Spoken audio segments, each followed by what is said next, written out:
right, ladies and gentlemen, we are live, and welcome to this afternoon's live commentary coverage of the NASCAR O'Reilly Auto Parts Series Mission 200 at Watkins, Glen International. It is the second road course race of the 2026 season. We watched NASCAR Cup Series practice and qualifying earlier this afternoon together, and now it's time for our second race of the weekend. Hayden Honeycutt getting his win in the NASCAR Craftsman Truck Series race yesterday afternoon, first of his career in that series. And we'll see if we can maybe see another first-time winner, at which we have seen quite a few in the O'Reilly Auto Parts Series season thus far.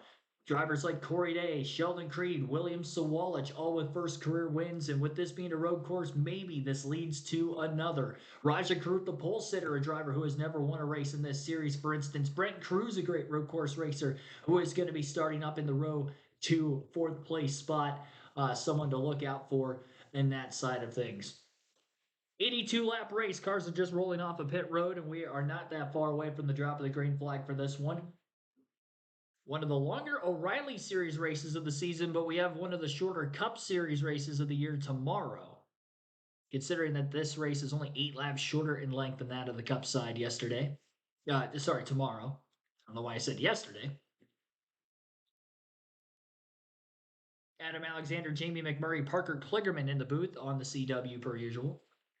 Raja Karut going to be starting on the pole for this one. Justin Allgaier with Junior Motorsports will be starting in the second place position. Qualifying rained out earlier this morning while an elongated practice session at the forefront because of the postponement to both practice and qualifying prior to getting cars on track, starting in the wet tire conditions and ending the practice in more dry conditions with slick tires. So NASCAR wanted to give these teams a chance to be able to run slicks in practice, knowing that was going to be what the race was going to be like today, as there's no more rain in the forecast this afternoon.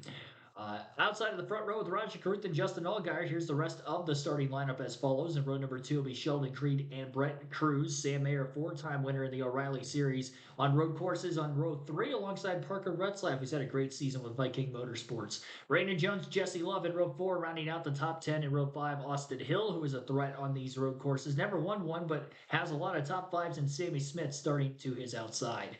Jeremy Clements and Shane Van Gisbergen will be at row number 6. SVG has not won in the O'Reilly Series at Watkins Glen before, so still trying to go for his first win here in this series. Ryan Sieg and William Sawalich in row 7. Anthony Alfredo, Dean Thompson, row 8. Connor Zilic, who has won the last 2 road course races at Watkins Glen in this series, in row 9 alongside of Brendan Poole. And in row 10, Patrick Starpoli and LeVar Scott. Alex Gwinnett will be making his series debut in the 92 alongside Harrison Burton in row number 11. Jeff Burton, Blaine Perkins in row 17. Row 18 is going to be, or sorry, not 17, row 12. Row 13 behind them, Taylor Gray and Josh Balicki. Corey Day, after crashing lap 1 from the pole at Kansas last week, will be in the inside of row 14 alongside Ryan Ellis. Another Cup regular in the field, Ross Chastain in the Jordan Anderson Racing 32 car, will be inside of row 15 alongside Alex LeBay. Derek White making his first start of the season alongside Glenn Rain, who is also making his series first start this year in row 16. Row 17, Kyle Sieg and Carson Kvapil in the 91, which we have seen a couple of times this year. Austin Green, Will Rogers will be in row number 18. Row 19, Matt Wilson and Preston Pardis. And that will round out our full field of 38 cars in today's O'Reilly Auto Parts Series Mission 200.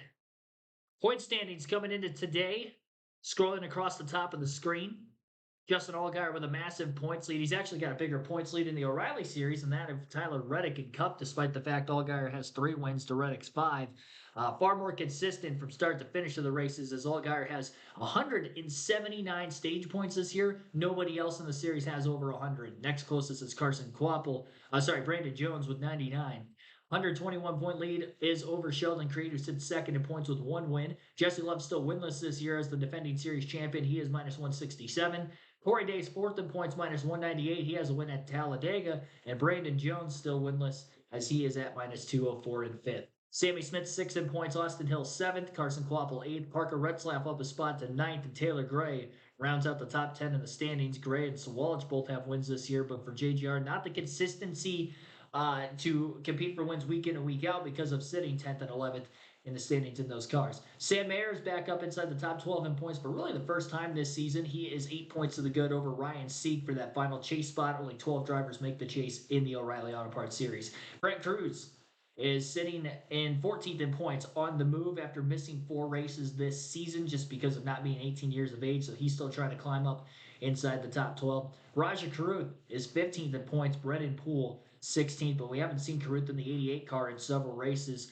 Kyle Larson, William Byron, Kyle Larson again, and some other Cup regulars have driven that 88 car. Caruth will be behind the wheel of that car today. He's starting on the pole and could be a threat to try to get himself back into contention to making a chase spot by the finish of the race. Steve J, Robert Goodrich, Bam Hall, Terry Lewis, and many others, welcome into the stream. You're the first in the chat down below. Early votes for the voting poll for who you think will win today's race at Watkins Glen. 54% of you taking SVG for the win. Connor Zilic at 23%. 0 of the 13 votes for Ross Chastain at 23%, also taking somebody other than those 3 favorites. Those are the 3 Cup Series regulars in the field. Will it be one of them or an O'Reilly regular getting the win? For more pre-race updates, here's the CW booth. Again, Jamie McMurray, Parker Kligerman, and Adam Alexander on the call. Sure, with that mentality, and even said that way he can under-promise but over-deliver. Crew Chief Jason Trincheri said the major thing for this afternoon is just to race smart because so much can happen here at Watkins Glen, especially late in the race. Dylan Sam rolls off from the 5th position. Kim, every time we come road course racing, Austin Green is one of those drivers that you have to watch. The road racer by trade is embarking on his first full season in this series, and as his confidence grows at every other type of racetrack, that makes him all the better here on a road course where he's at home and where he's most comfortable. He finished second on the Roval last fall, has never finished worse than 11th here at Watkins Glen, and he's another one that has some work to do starting deep in the field, but he'll be fun to watch as he works his way forward, Carla. Rolling off P7 today. Of course, he's also another driver that says, I don't really love road course racing, but I do feel the most comfortable. The Glen, he said it's less technical, more flowy, and a track where high speeds matter more. Because of that, the 20 was able to run in the top 10 almost all race last season. Despite that comfort, though, that the 20 says today, he said today is all about points. He said you got to take advantage.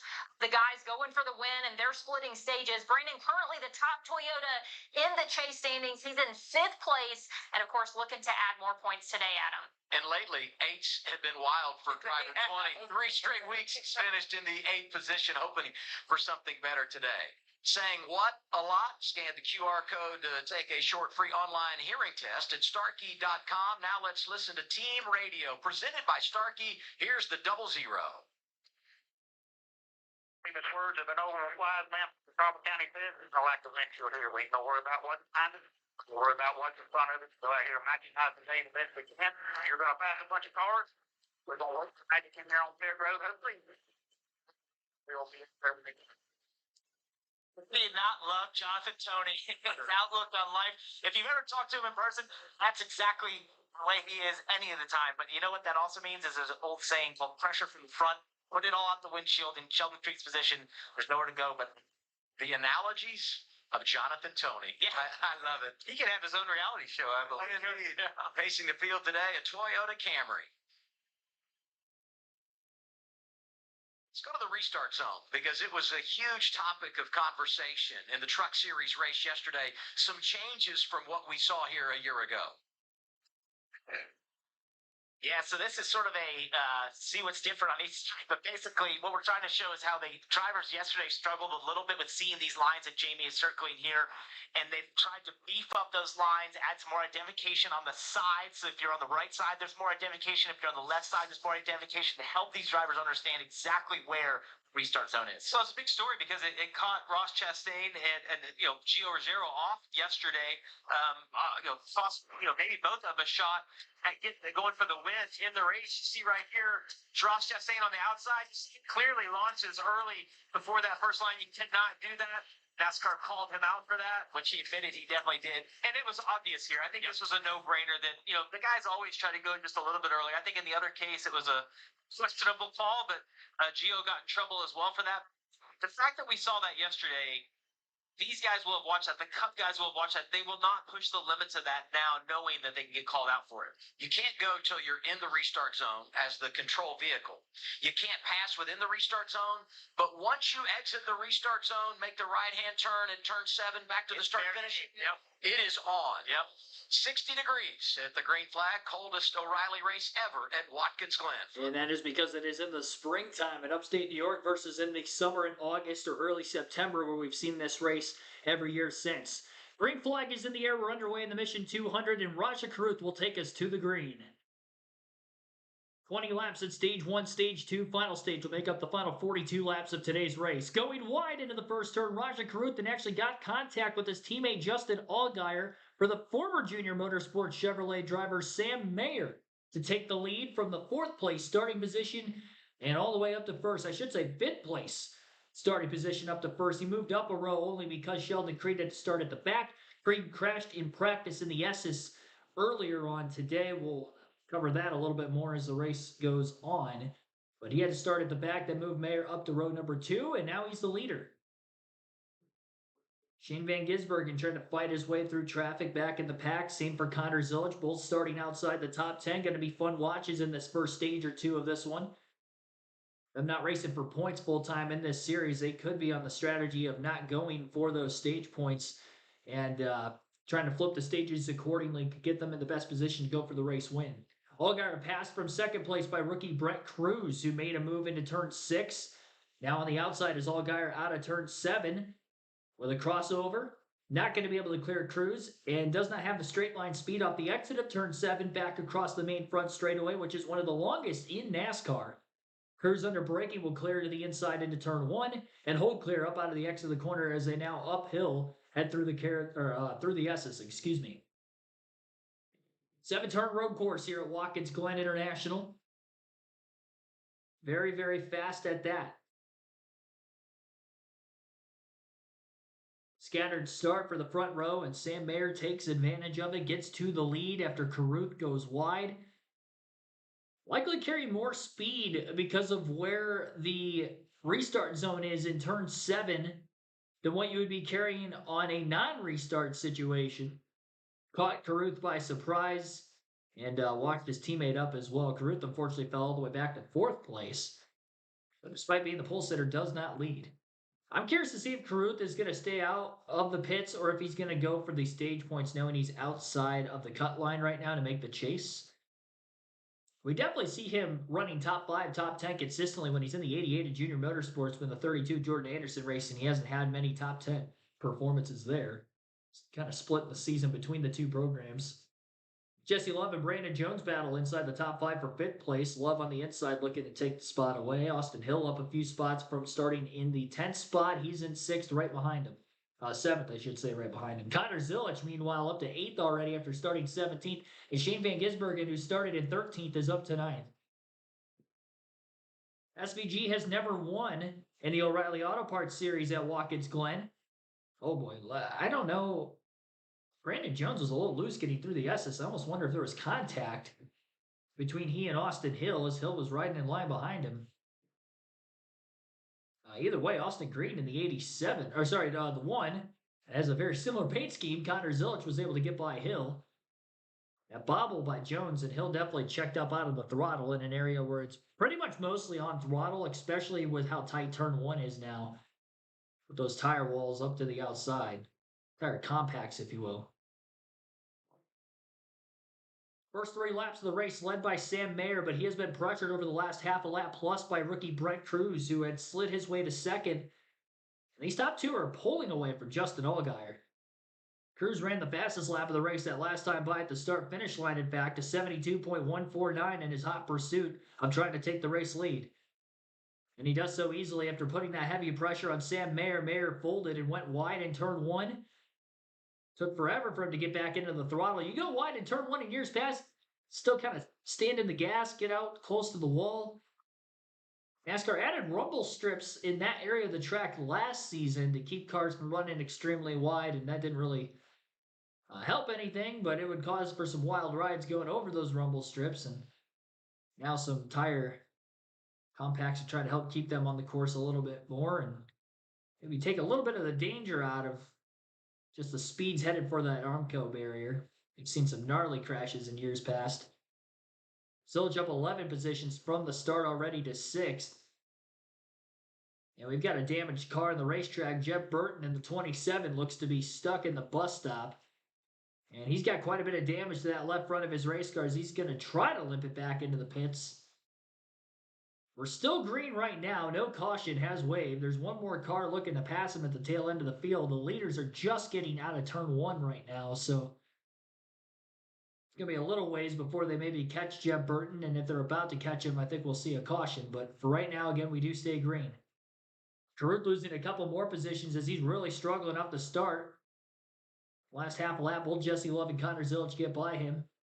Zilic opening up a wider entrance through the S's, and that road course racing prowess by Zilic has carried him already up into the top 5 as Jesse Love's just going to let him go, dropping line behind him to keep him losing maximum lap time. Knowing that the 88 car still right there close in the rearview mirror, and so is the 20 and the 9 closing in as well. Jones and SVG. Brett Cruz on cruise control, though, in the first 5 laps, already pulling out to a 2.5 lead over Sam Mayer, despite the fact that he only took the lead about 2 laps ago.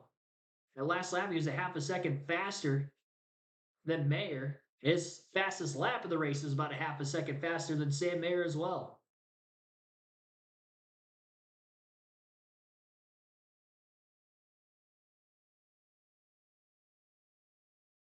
Zilic to 4th after getting by Love.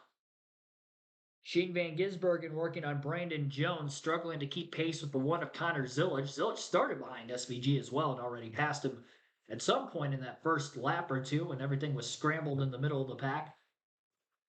Everybody was jockeying for position.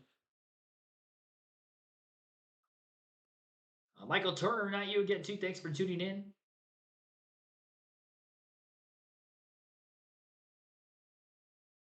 I'll minimize the screen just a little bit so the leaderboard is a little easier to read on the left side of your guys' screen. Didn't realize it was quite that crunched.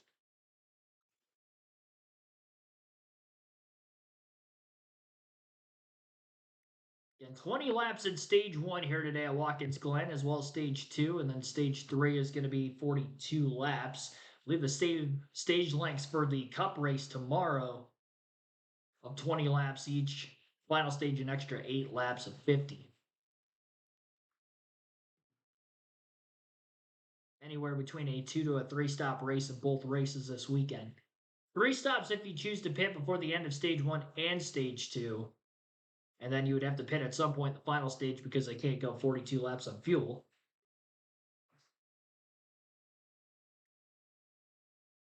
There's also a potential strategy where we'll see drivers split the stage in stage 1, not do that in stage 2, try to stay out of the pits, and then pit early in stage 3, depending on the tire wear and the tire fall off. We should see more tire fall off in the Cup Series this weekend than in truck and O'Reilly action. We had about 4 to 5 seconds of fall off in Cup Series practice earlier today. Car at the back of the pack sitting wide in turn 6 with some left front fender damage after contact with no caution. That car gets rolling again and we'll head for pit road. Tough to tell exactly who that was. Looked like it might have been Matt Wilson in the 36th place position, 35 car. Patrick Starpoli pulled into the pits after the first couple laps of the race. Jeb Burton had that left front fender damage as well. So 3 cars have fallen off of the lead lap already in the first 7 laps complete at the Glen. Brent Cruz with a 2.2 second lead built up over Sam Mayer, 3.7 seconds to Justin Allgaier in 3rd. Connor Zilic 5.4 seconds out of the lead in 4th, and Jesse Love 7.9 seconds back in 5th. Shane Van Gisbergen 9.3 seconds out of the lead in 6th. Roger Crew 10.1 seconds back in 7th. Brandon Jones 10.6 seconds out of the lead in 8th. Parker Retzlaff 10.8 out of the lead in 9th. Austin Hill 11.5 seconds out of the lead, rounds out the top 10. Vegas Scanners, 13 spots gained for Connor Zilic, 6 for SVG. Austin Green, I don't think he's quite on the move yet. No, he is. He's up 12 spots as well. Want to look back for that. He's a good road course racer. 2nd at the Roval last year. No finish worse than 11th in his career at Watkins Glen in this series. Carson Kvapil up 10 spots after starting back in 34th. Chastain had to start deep in the field with qualifying rained out. He is up 10 spots to 19. Corey Day with the metric system and that bad finish because of an opening lap crash last week at Kansas. He's up 9 spots after starting 27th, 18th. And Taylor Gray up 11 spots to 14th place as well. So a lot of big movers in these early laps.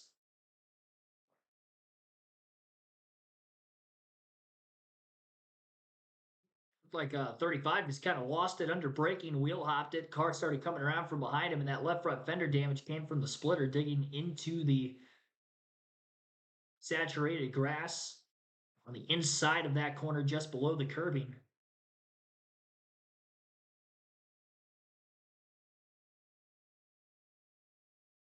Brett Cruz smoking the tires going through the bus stop. He's pushing for all he's got right now. The young 18-year-old. Cruz is still the fastest car on the racetrack, by the way. Connor Zilch just got by Justin Allgaier for third place moments ago. That last lap, granted, making that pass, Zilch was about 3/10 slower. We'll see what the first open lap of being in front of Allgaier, what the lap time is going to be looking like for him. SVG, that last lap, as he's in the midst of a battle with Jesse Love for 5th, ran a 73.5, which is a 10th faster than Zilch, but still slower than Cruz as well. By the way, it was turn 7 where Zilch was able to make the pass on Allgaier for that spot. First corner he caught him, he was able to make the pass as well. Allgaier ducked in line behind him, got some draft on the front stretch, but Connor Zilch on the move. Biggest mover of the race so far. 14 positions gained from 17th to 4th. 17th to 3rd, excuse me. His best lap was lap 4. That's what I was looking at with the 4. His best lap is 72.586, but in traffic, those first initial laps where Cruz surprisingly actually ran his fastest lap when he was in 2nd, trying to hound Sam Mayer, and then quickly passed him the following lap in turn 1 for the lead. Oh, 100 laps in Cup tomorrow. I had no idea that they made the race longer. Did they actually? This race has always been 90 laps, and now it's 100. If that is the case. I always wondered for all those years why the O'Reilly race was so long compared to the Cup race. Let me look at this. It is 100 laps.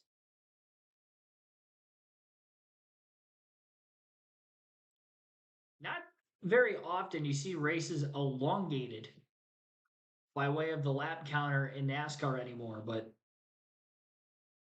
10 extra laps at Watkins Glen. There we go, 2030. Thank you for that, Michael, for keeping me on my toes in the chat. I had no idea. Apologize. I don't think that's going to make any difference in saying that I think SVG is still the favorite tomorrow. Connor Zilch qualified top 5, though. He may be looking for his first career Cup win. Already seen Carson Hocevar get his first career win, as well as Ty Gibbs this season. So we've had 3 first-time winners in the O'Reilly Auto Parts Series this year, and maybe we see our 3rd in Cup as well. Could see a 4th this season in this series if Brent Cruz can go to victory lane. Got a 3.5-second lead over Sam Mayer already. That last lap, Connor Zilch was about a 10th faster than Brent Cruz. So they're pretty close on speed right now, but Zilch was a bit quicker. That's as the tires are falling off a bit as well, though. We've seen a little over a second of fall off for Cruz. 1.1 seconds slower than his fastest lap that last time by. And that was after lap 11.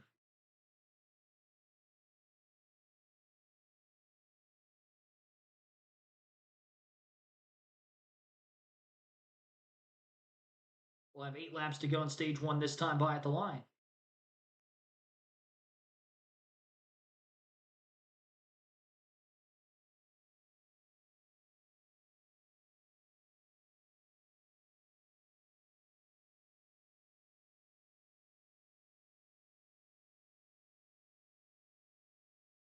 Top 5 in the running order. Brent Cruz leads, Sam Mayer 2nd, Connor Zilch 3rd, Justin Allgaier 4th, Shane Van Gisbergen rounds out the top 5 in 5th.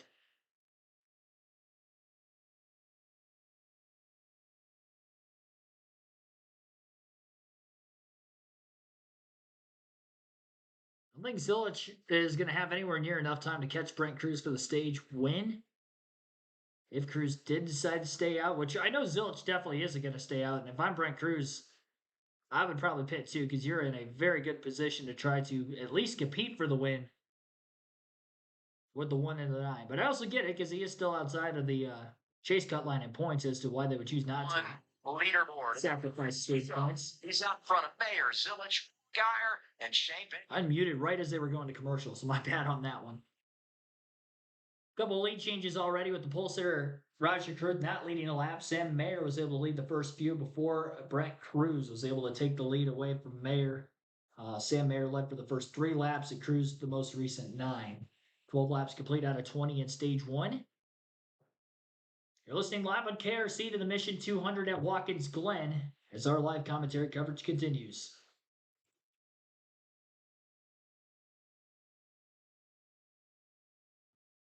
Pistons are down big at the half. Cavs have been good at home and not so good on the road in the playoffs. How are my Pistons doing? Said they're down big. How big is big? Oh, wow. 16 points. Well, they're not out of it, but they laid an egg. Only scored 18 points in the second quarter.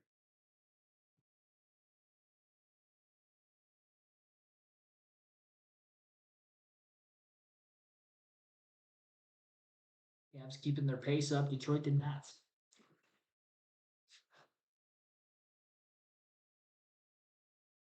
Pistons get into a scoring contest with them, they're not going to be able to keep up.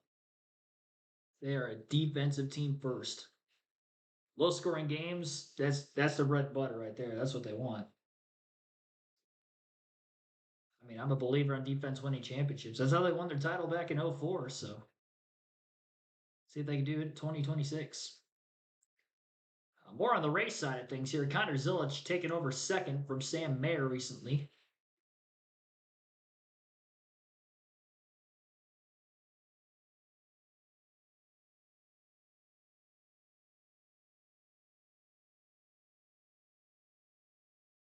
Brent Cruz is the leader. Sam Mayer is 6.3 seconds out of the lead in third, 5.6 back for Connor Zilich in second, and 8.8 seconds out of the lead, Justin Allgaier in fourth. 5 laps to go yet in stage 1 this time by at the line.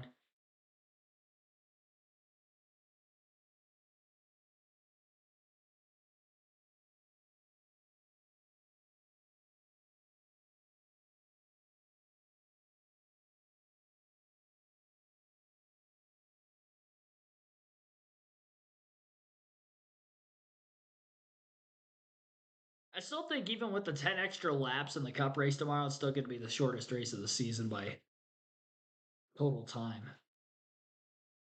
Unless we have a lot of cautions. Could happen with the new layout, you never know. Raja Cruz continues to ride in 8th. I thought Austin Hill might get aggressive with him, and now Austin Hill's starting to feel some pressure. William Sawalich looking good in the 18. Taylor Gray up there. Rexloff starting to fade a bit in the 99. It's like the 13 rounds at Raja Karut that these guys are all taking shots at him and they can't quite get him. He's had this group of cars behind him he was obviously holding up. He was locking up his brakes, but somehow he has held them off lap after lap to stay in 8th. That's been very impressive because his car looks out of the racetrack and these guys are all just fighting amongst each other. Well, Ross, he doesn't have the pace. Like, if you see, like, Austin Hill's already caught him, but Austin can't time the run out. And then every time he mistimes the run, someone gets inside of Austin Hill and he has to start that whole process over again. You think at some point he would get frustrated and move the 88 out of the way, but Ross did a nice job holding them off.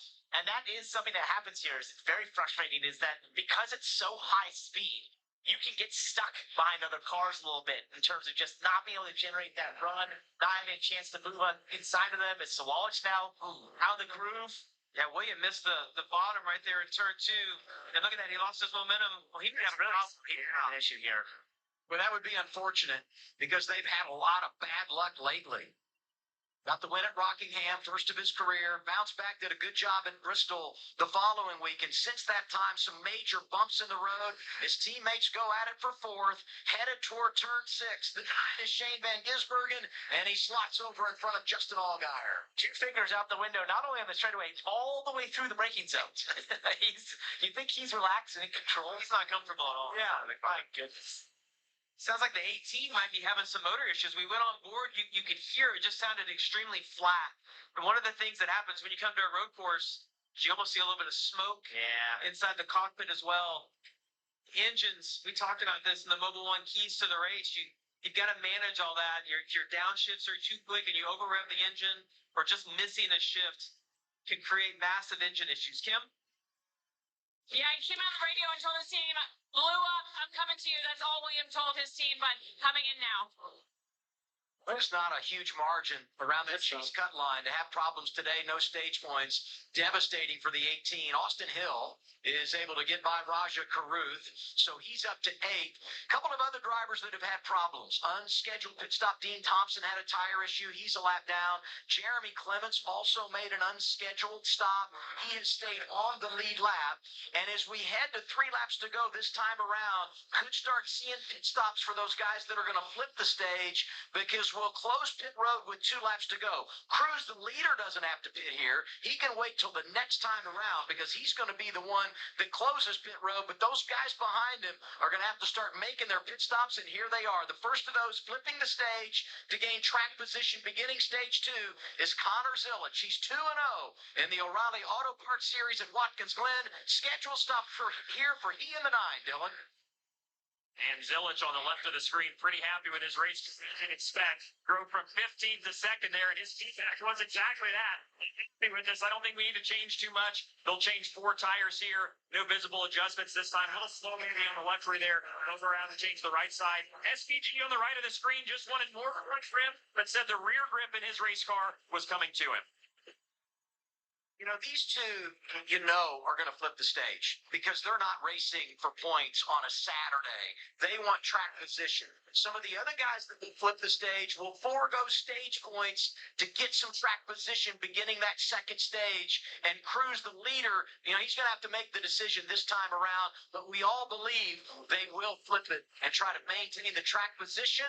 And he stays out this time around. How about that? And one thing to note is we see some slower stops. Remember, these are backwards. Essentially, you're pulling into the right, which is actually disorienting for the driver. It's different for the pit crew, so we do see a lot of pit road mistakes this racetrack. And if you're further down pit road, it's actually downhill. We saw a tire get away in the Truck Series race yesterday.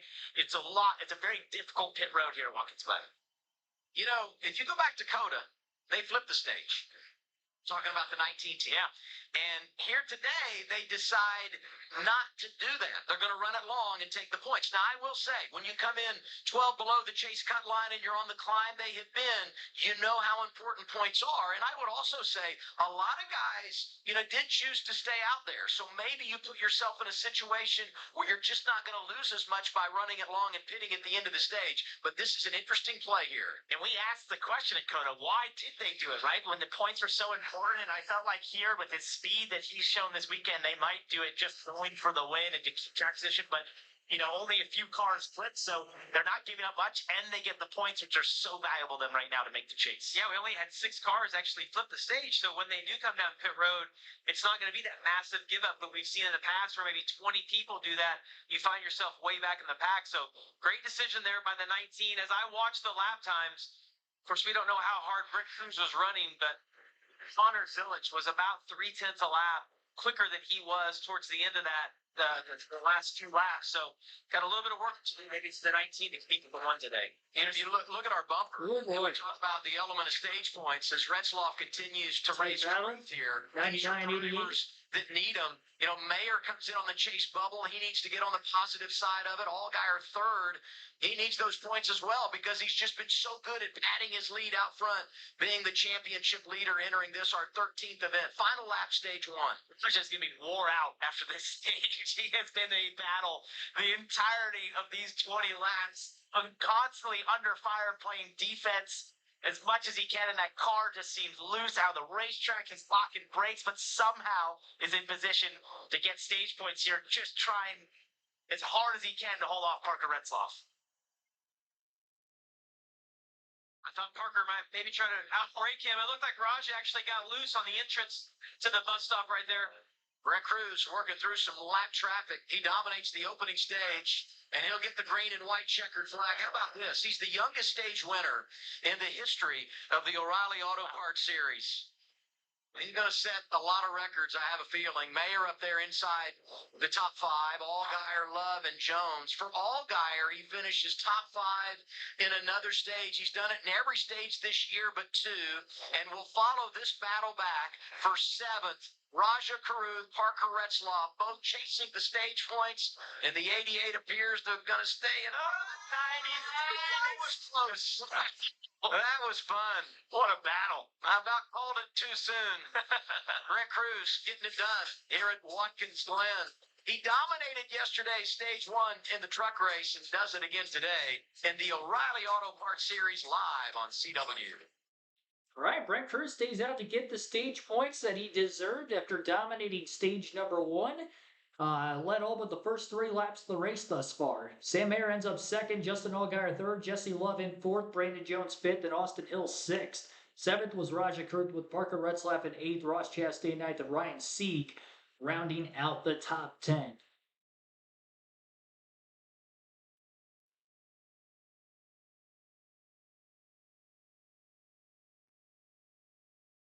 Connor Zilic and SVG were 18th and 19th after short pitting in that first stage.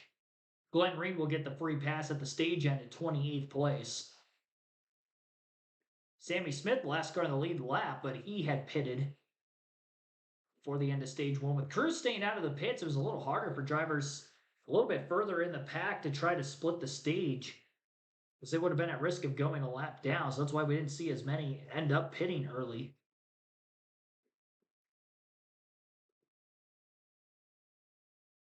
I believe only 5 cars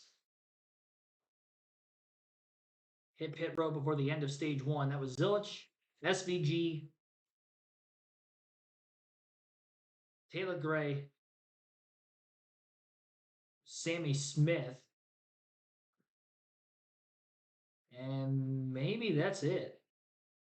Might have only been 4, actually.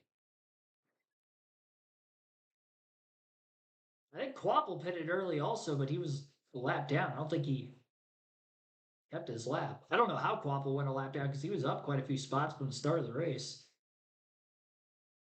Other than he might have ended up doing that. Rena Sayre, thanks for tuning in. Why did Chastain stay out? He was too far back in the pack, I think, to pit. Because he started at the tail end of the field today with qualifying getting rained out.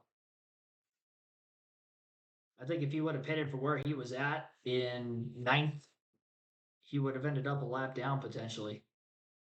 He cycled up to 9th with quite a few others pitting, but he was outside the top 10.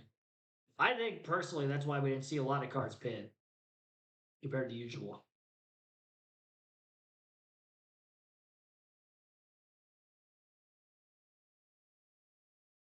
Not running for points. Wouldn't the stage points go to the next in line who is running for points? The only reason I don't like that is because if you have a race with like 6 or 7 like cup guys in the field, like we've seen some truck races this year where there's like 6+ cup guys in the field. I don't want a guy finishing 16th in the stage getting stage points. Like that just, I think top 10 is a good number.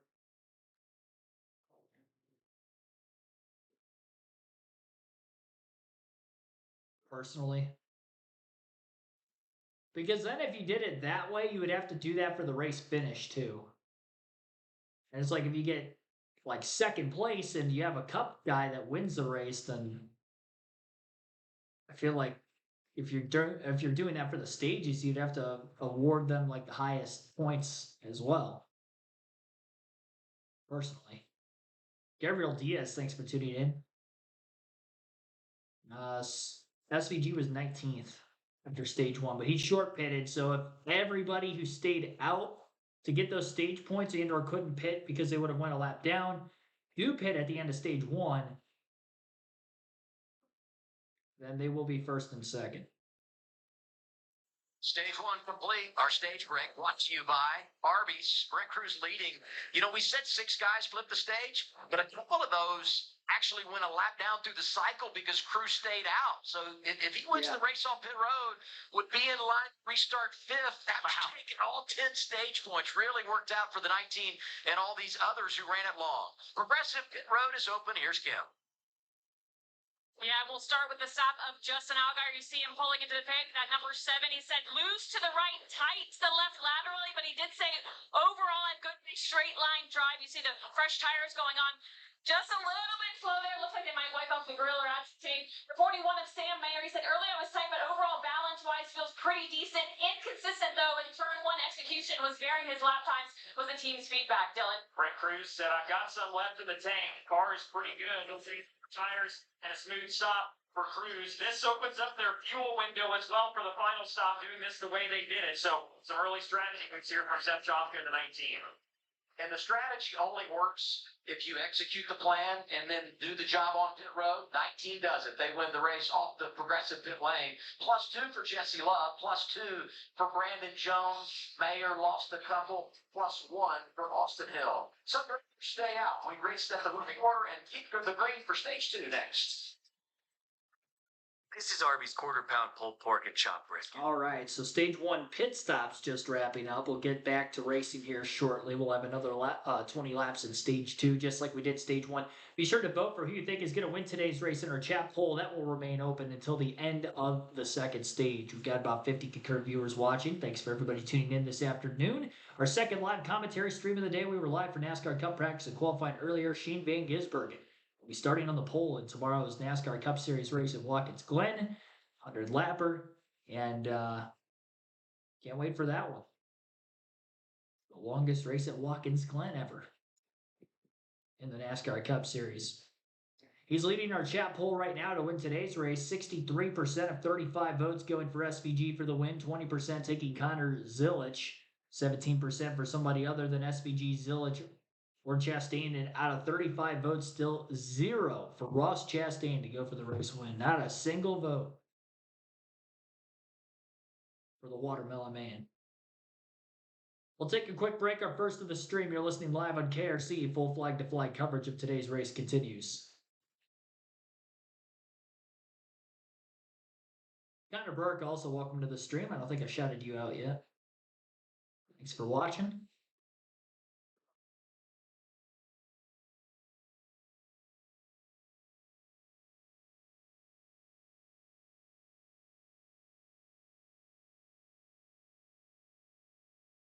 So as expected, Connor Zilic and Shane Van Gisbergen will be front row for the next restart after they had pitted before the end of stage 1. Row 2 will be Taylor Gray and Sammy Smith, who had also pitted before the end of stage 1. Brett Cruz, who won the first stage, was the winner of the race off of pit road. He'll be in 5th place, and then Jesse Love 6th.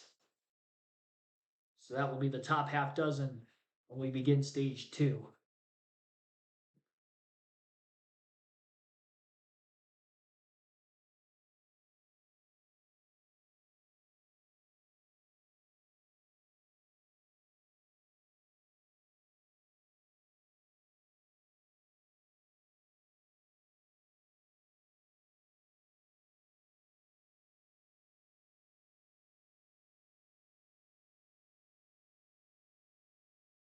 Your workers' compensation. Oh, never mind. Thought they were coming back from break there. I jumped the gun, unmuted the broadcast.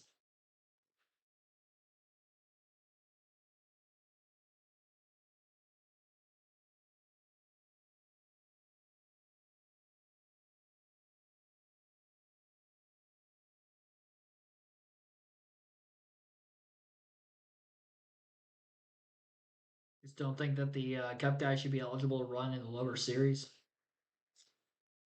I mean, it's been a debate for sure. I will say, I like the idea they can't run for points anymore. Because for the longest time they could.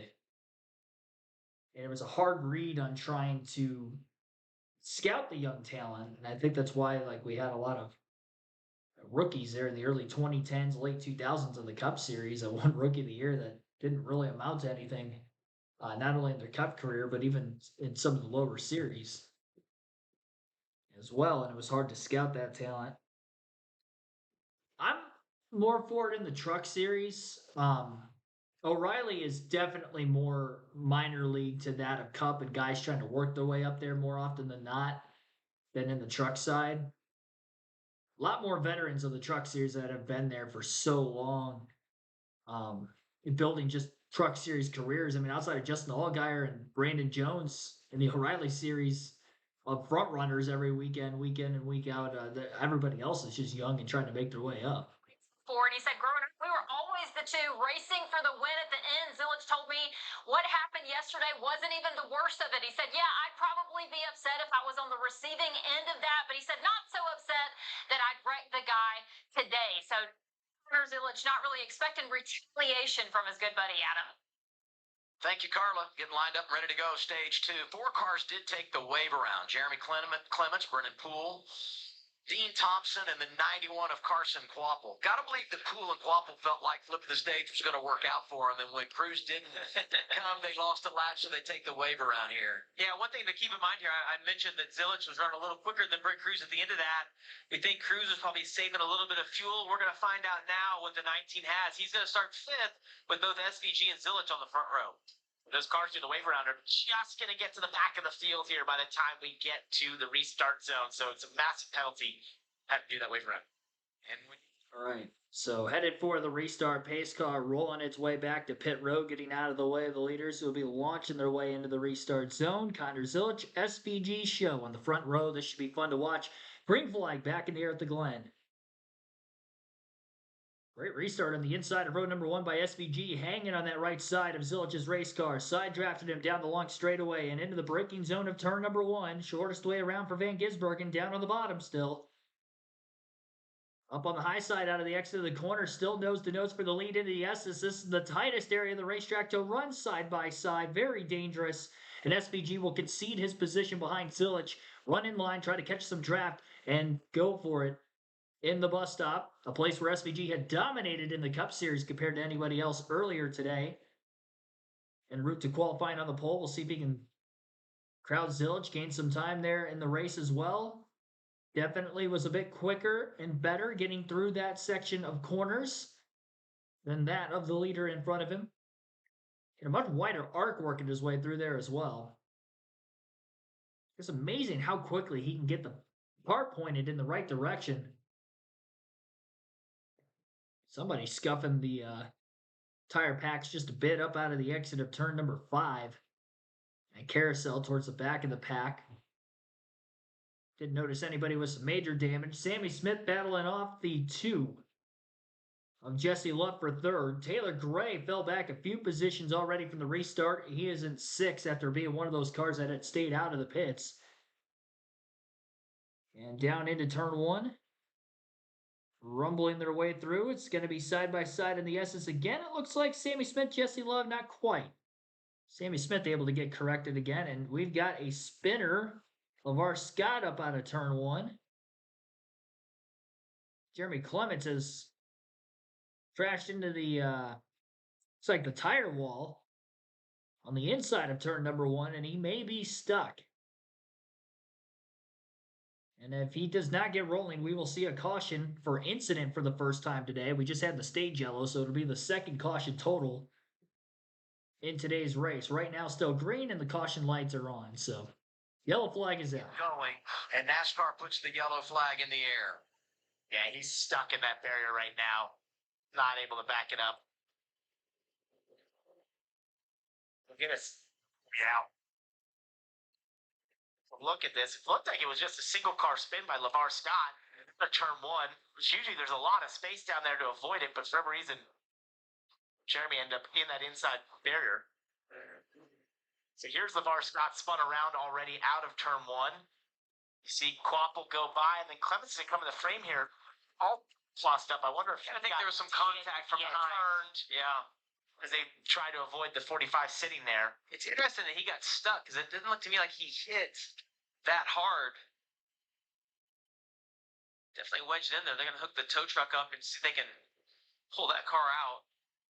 You hate this for Jeremy Clements, who had recorded 4 consecutive top 15 finishes, had been in the top 10 the last couple of weeks. Got his first ever top 10 at Texas last Saturday, but facing problems early at Watkins Glen. Connor Zilic leads here at the Glen under caution.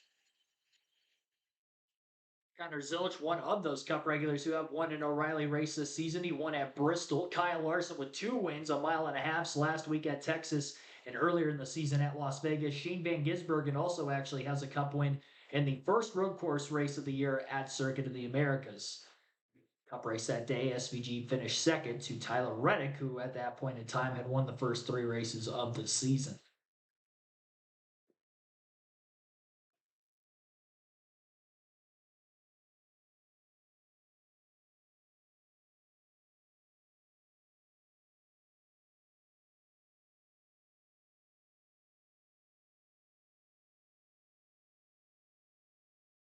Don't expect anybody to pit here with that caution coming so early in stage 2. They were only on the second green flag lap of the stage. And not much repaired to the tire barrier itself, other than the fact Clements was just stuck after making contact with the nose of his race car down there. So I don't believe this will be a very lengthy caution. Should be pretty quick cleanup and get back to racing again.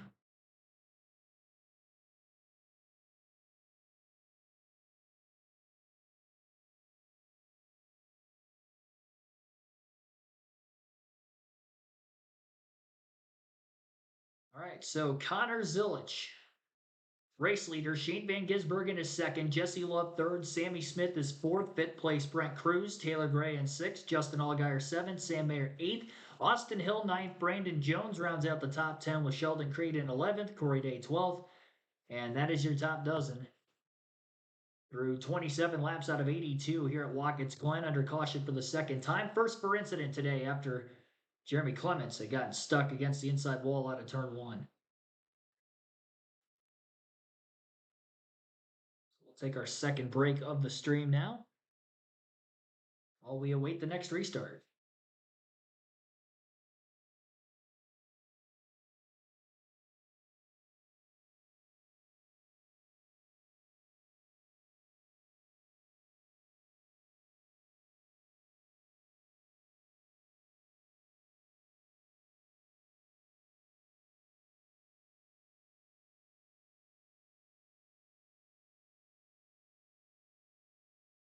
First laps that Connor Zilic has been able to lead today.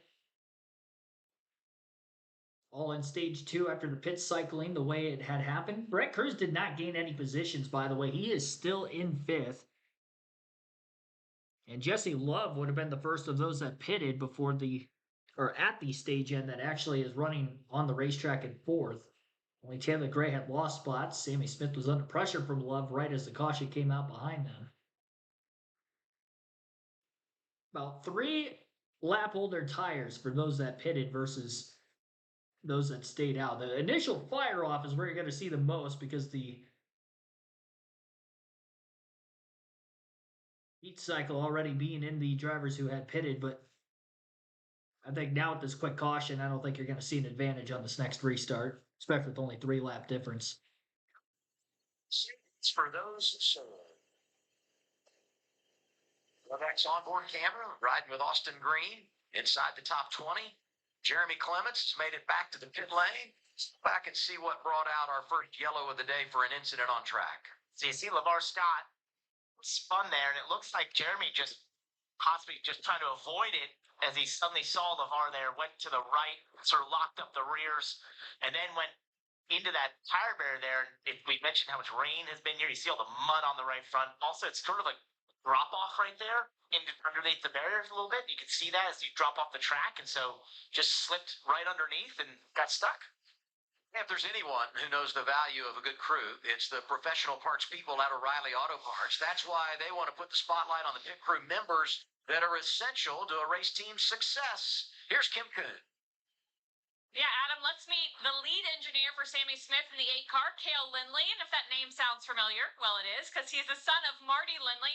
And while he was frequently at track while his family, as a young kid, that changed as he got a little bit older and deep into playing baseball. You see him there on the right with his dad, Marty. He said that baseball kept him busy as a teenager and young kid, and he didn't really think about getting into racing until he was in high school. You see him there, though, in Victory Lane in his Braves baseball getup. And then he said he was a sophomore in high school, he decided he'd pursue a degree in engineering at his dad's encouragement. So he went to Greenville Tech and was going to college Monday through Thursday, then doing tires for the team his dad led with Sam Mayer driving. You just saw that picture. He eventually transferred to Clemson and finished his degree in mechanical engineering in 2023 and has been at JRM ever since. Crew Chief Corey Shea said he is so good at what he does and was extremely complimentary of Cale and all his hard work. That's a great story. Keeping it in the family. Hey, I want to point out, Jeff Burton actually took the wave around on that first caution to get to 1 lap down, gets the free pass here. He's on the lead lap, 33 on the free lap. Restart. All right, green flag back in the air for another restart. Shane Van Gisbergen timed it out much better on the inside. Silich by a nose gets back to the start-finish line first, but SVG into turn 1 may have more of an advantage this time around than what he did on the last restart. In doing so, he is going to be clear up out of turn 1 for that race lead. Great restart by Van Gisbergen despite not being the controlled car. And Zilich caught napping just a bit on that outside lane. Mostly single file going through the S's in the top half of the field at the very least. Tough to get organized by that area of the racetrack, but you definitely want to be because of the high speeds in that dangerous section of the track. It's like contact between Corey Day and Brandon Jones. Day got the car pointed a little weird getting through the bus stop, opened up an opportunity for Jones. They slid right down in front of him despite not quite being clear, and there was some slight contact there. Got to be careful, Day, about wrecked himself off the front bumper of the 20, pulling off that maneuver. Headed back for turn 7, Connor Zilich trying to get that pressure on Shane Van Gisbergen again, and as they head for the start-finish line, it will be SVG on the outside. Connor Zilich down low. SVG leads his first lap of the race, but into turn 1, it's going to be Connor Zilich out in front. Locks the front tires up just a little bit with that heavy braking zone in turn 1. SVG trying to back the corner up a little more to get a run on him, and into the S's, Zilich still holds on out in front. So Van Gisbergen leads for 1 lap, and then Connor Zilich passes him back. That's a lead change, and if Zilich leads back at the start-finish line this time around, that'll be another lead change. And we'll be halfway through stage 2. 10 laps out of 20 complete this time by at the line also. Jesse Love getting back by Justin Allgaier after losing a couple of spots on the restart. Brett Cruz in the 19 car up to 4th place, trying to run down the third place spot, I should say, the 8 car of Sammy Smith.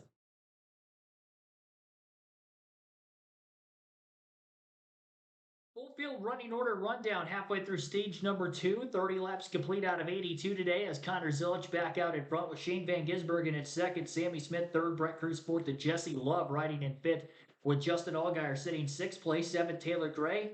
8th place is Sam Mayer, 9th for Austin Hill, and Corey Day rounding out the top 10. Sheldon Creed in 11th, Parker Retzlaff 12th, Brandon Jones 13th, Raja Krut 14th, and 15th is Ross Chastain. Ryan Segan 16th, 17th is Harrison Burton, Anthony Alfredo 18th, Austin Green 19th, and Carson Kvapil 20th. 21st is Preston Pardis with Alex LeBay, 22nd, 23rd, Kyle Sieg, behind them 24th, Josh Balicki, then Blaine Perkins in 25th. Brennan Poole 26th, Dean Thompson 27th, Will Rogers 28th, 29th is LeVar Scott, and 30th is Alex Gwinnett. Glen Reen in 31st, Jeff Burton 32nd is the last car in the lead lap. He's got that significant left front damage. Ryan Ellis first car lap down in 33rd. Jeremy Clements, because of his crash, is 34th the lap down. Derek White 35th. 36th is Williamson Walsh. He had that engine problem earlier. He is back on the racetrack, but 16 laps down at the moment. Matt Wilson 37th and Patrick Starpoli 38th, rounding out the full field running order. Now up to 3rd place is Brett Cruz, getting by Sammy Smith that last lap, headed for turn 6 in the braking zone, holds on, and through turn 7 will continue to pull away as he locks his front tires up. Still able to get to the gas a bit sooner and keep his car stable to that of Smith behind him. Drews has been pushing hard on those front tires all day today. He can kind of get bailed out with that early because we only have to go 20 laps on a tire stint. I guess he can kind of get bailed out with that in the final stage too, considering the stage length is about 40, so you can split it in half and go 20 and 20. Definitely want to be leery of locking it up too many times. You could flat spot the tire. Last thing you want to do is cause a mini flat spot in that tire, kind of a blister, if you will. And then if you flat spot again and you happen to be over that same spot, that's where you could have some significant tire problems and tire blowouts, as we've seen in the past. But right now, the rookie's still holding strong. He was a stage 1 winner. He still holds the fastest lap of the race, which was a 72.149 all the way back on lap 3. First laps with the track position they had, Connor Zilic and Shane Van Gisbergen were able to run their fastest laps of the race since this last restart at lap 31 for Zilic and 29 for SVG. Sammy Smith, Jesse Love also in the top 5 running their fastest laps at lap 30 and 31. Allgaier in 6, still his fastest lap on lap 4. So on and so forth there. But most of the top 10 making some adjustments, getting some cleaner track position. A lot of those guys that are in the top 10 now started deep in the field, like Taylor Gray, Corey Day, Sheldon Creed, who was in a backup car at the start after crashing in practice earlier. I haven't really talked about the crash itself in practice, but I started at the top of the show when we went through the starting lineup, how that crash happened. He was going through the S's. This was the first couple of laps as teams were putting on slick tires in practice. They started on wet weather tires because of the rain, kind of postponing the start of that session. There was still some dampness on the curb going through the S's. Tires slipped out from underneath him. He backs it into the wall pretty hard in the that area of the racetrack, and it caused quite significant damage, unfortunately for him, that they had to go to a backup car, which is really painful because he would have started third had that not been the case, with qualifying getting rained out. That crash happening in the back half of practice. They were not able to unload that backup car and get it out on the track for any laps, so the race was the first laps he has had in that car today. So good to see him gathering it up pretty quickly. The fact that he's gotten to 11th already before the end of stage 2. 8 laps left in the stage, 7 now actually, this time by the line. For the most winningest driver of the O'Reilly Auto Parts Series last season and Cup Series rookie Connor Zilic. Spin, and it's LeVar Scott in turn 7. And he has backed it up against the outside wall. Quite a bit of damage. He'll roll down the racetrack and look to head to pit road. I believe we stay green. And now a piece of debris falls out from the back of his race car as he rolls away from contact with the wall. It's like the back bumper cover had come off on Scott's car as he made his way back to the flag stand after backing it against the fence in turn 7. So caution's out. Second time LeVar Scott's going for a spin today that resulted in a caution. The first one, Jeremy Clementon's spin trying to miss the 45 car, ended up in the tire wall. And that one, a spin and damage for Scott on his own, only for him to leave debris stranded right in front of the official on the front stretch. Easy to see. Caution's out. And both of those incidents coming in stage 2. So as we're under caution again, I'll let you stay tuned in, but going to set up a shootout here into the end of the stage. And I think we're going to see a lot of drivers pit now that were under yellow. Restart in the middle of the pack. And just hope that they can survive to the end of stage 2. Take another quick break here.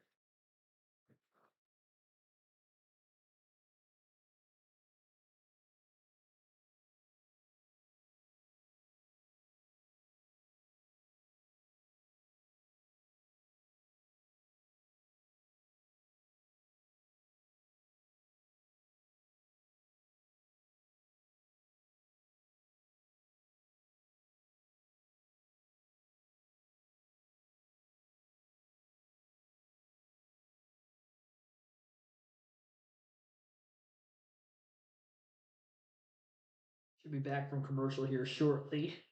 Caution happened under commercial. They had a side-by-side break where we were able to see the action and that spin take place. Oh, my Pistons are charging back. Uh-oh. Down by 3, and it's still the third quarter. I think they were down by 18.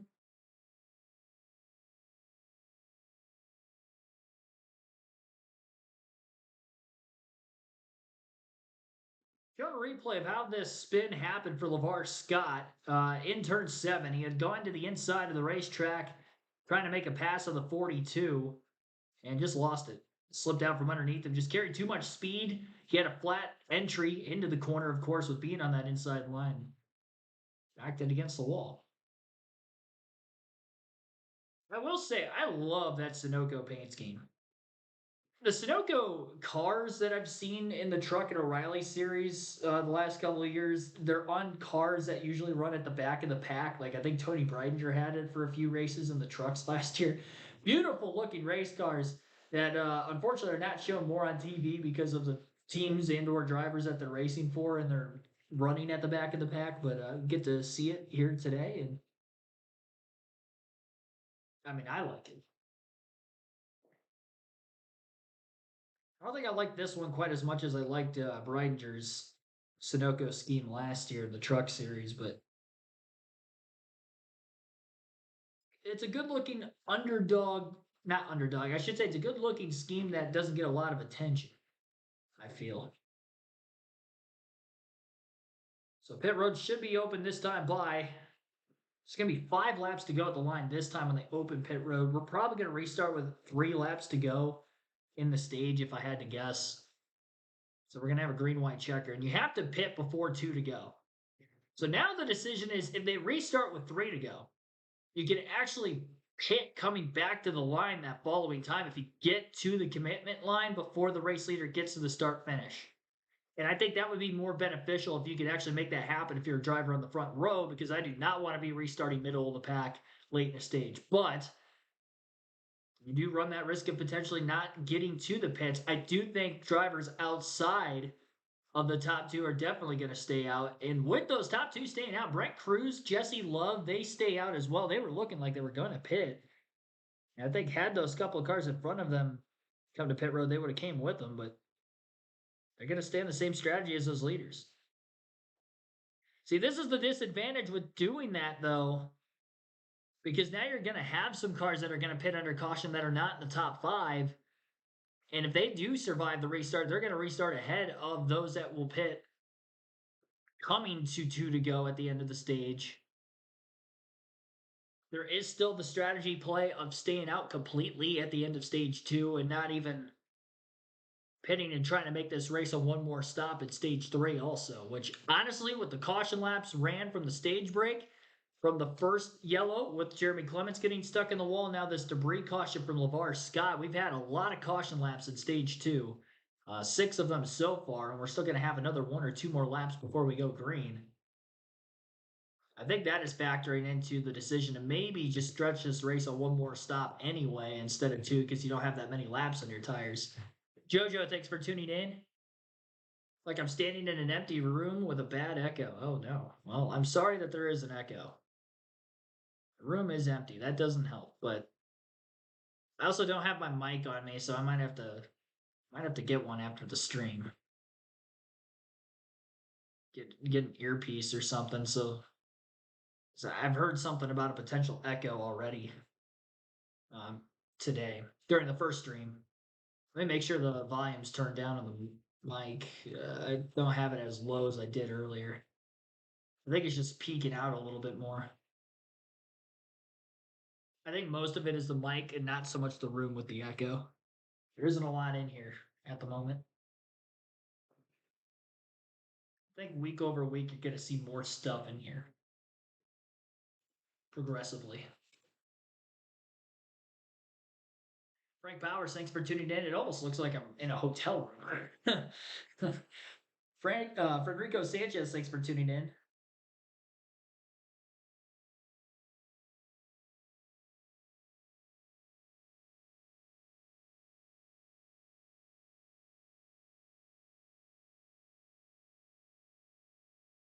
Looks like they're actually going to get the restart this time by at the line, so this is a very quick yellow. They come back from commercial, we're going to be racing immediately.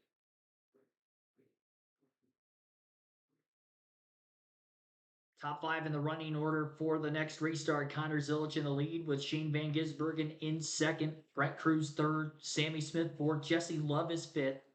Justin Allgaier in sixth. Sam Mayer seventh. Austin Hill eighth. Taylor Gray ninth. And Corey Day rounding out the top 10.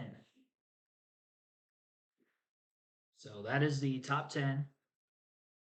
As we will have a late stage 2 restart with 4 laps to go. One more lap than I initially had expected. So you're definitely going to see cars pit before the end of the stage, I do believe. Maybe not as many, but we're going to see some. Green flag back in the air. Now it's Zilisch on the inside of this restart despite being the control car since he lost the lead for a lap to SVG, who was underneath him the last time. And that worked out rather well for Connor Zilisch as he is clear for the lead easily out of turn 1. And from the inside of row 2, Brent Cruz going to jump into second. And he gets a great set of corners through the S's, and Cruz is putting heavy pressure on Connor Zilisch into the bus stop. 3 wide up out of the S's, back around Sam Mayer, Austin Hill, and Taylor Gray. And they are headed for the bus stop 3 wide, which is going to be interesting. Somebody's got to give, and it's surprisingly going to be Austin Hill in the 21 who will concede both positions and live to survive another lap. Considering we are still in stage 2, that's a couple of stage points he just lost in that battle, though, considering that they are awarded for the top 10 positions. That battle between the 3 cars was going on for 7th, 8th, and 9th. Brent Cruz won stage 1. Does he stay out to get the stage points again? And if he does stay out, is he able to put the pressure and beat Connor Zilisch? This is a heck of a battle right now. This 19 car is putting a ton of pressure on the 1, while Shane Van Gisbergen's losing touch of the top 2 by just a smidge. 3 laps to go in the stage. Cruz is still locking up those front tires, though. I just don't like that for the course of a long run. But he has been driving the wheels off that thing quite literally all afternoon. Cruz had a showing out party in the Truck Series at the Roval last season, and he's doing it here in the O'Reilly Series at Watkins Glen. Looking like a serious threat. He's led laps in other races this season, but this race in particular, he looks more a threat than ever to get that first career W.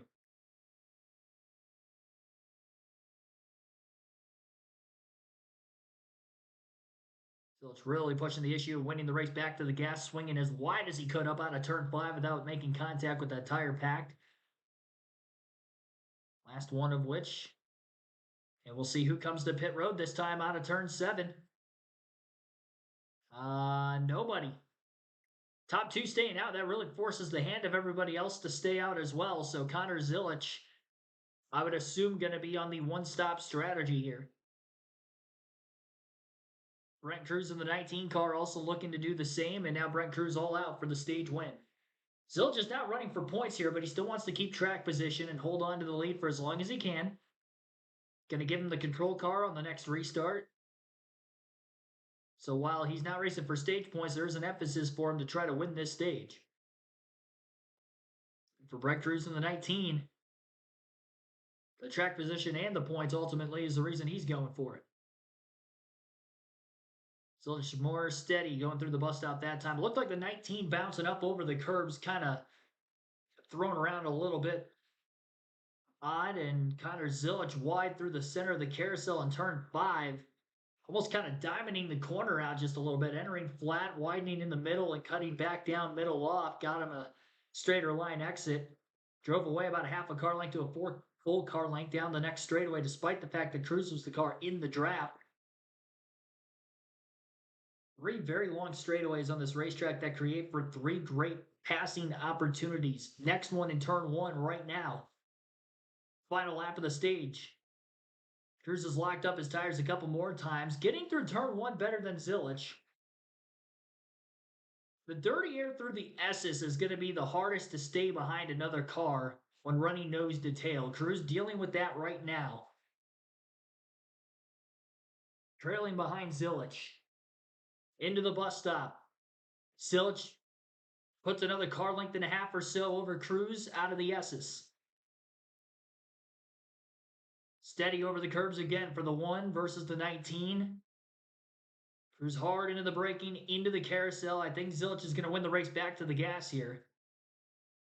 He's going to stretch that lead out a bit into the next straightaway between turns 5 and 6, and he's out ahead by about 4 car lengths into the braking zone of turn 6, and it's really no contest at this point for the stage win.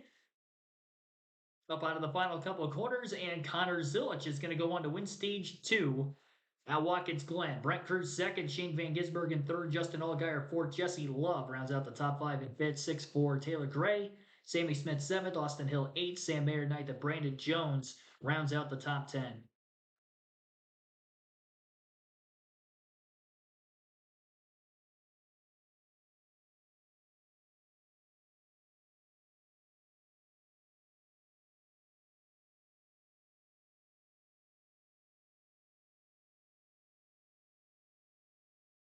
Crazy battle ongoing between Parker Rutzlaff and Corey Day at the back of the top 10 for that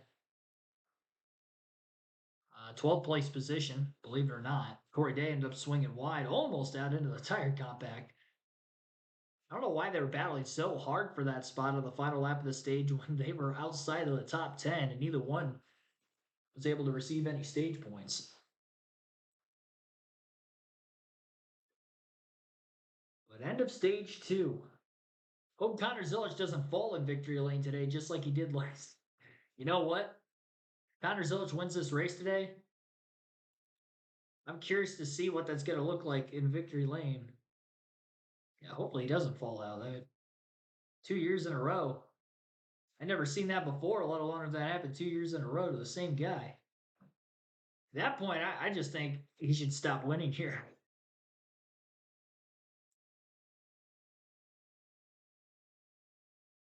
Definitely didn't do that in the first year he won here.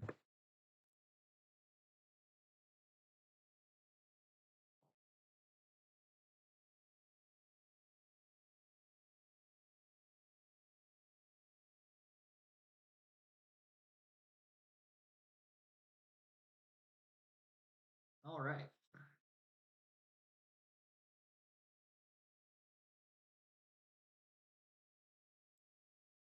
So we're either going to see a massive amount of pit stops here at the end of stage 2, or we're not going to see any at all. I would imagine that the top half of the field is going to stay out and try to make it on one more pit stop.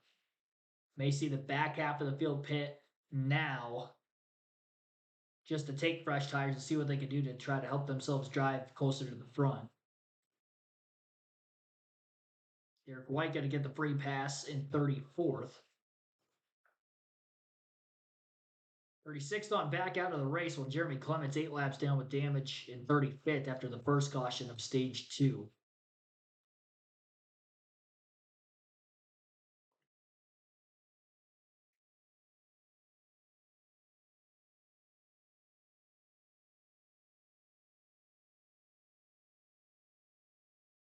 I'm also happy that this race is taking place during the daylight hours, because if it was taking place at night, there are no light fixtures in this room. So I wasn't even thinking about that until just a little bit ago. I'm like, well, good thing this race is at a track that doesn't have any lights, and we're going to get this done before dark.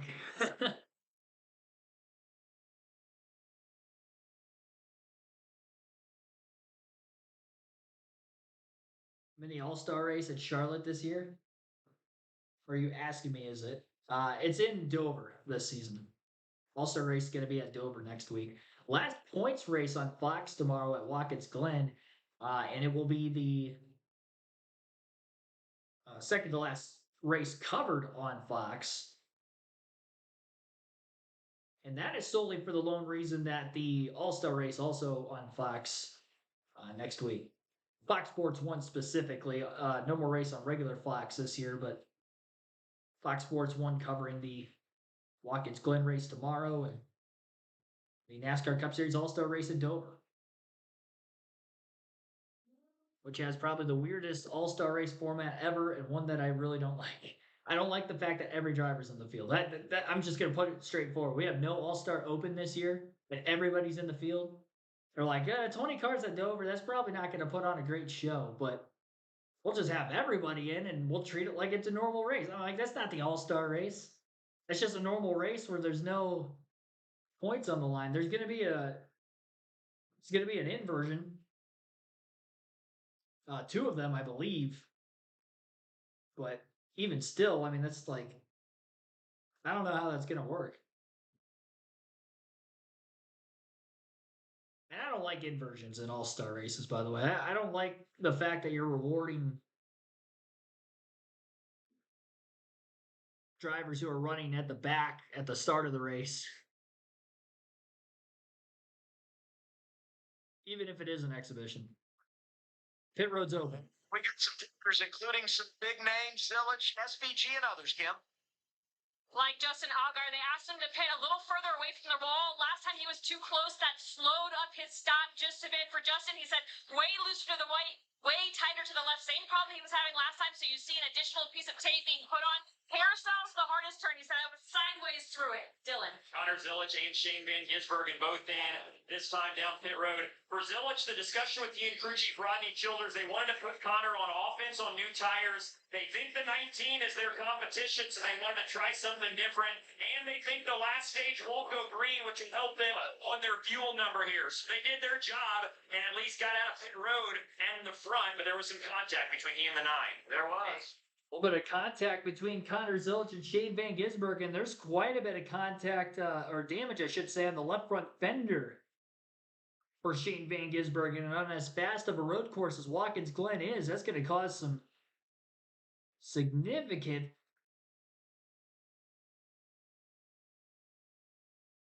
aerodynamic deficiencies.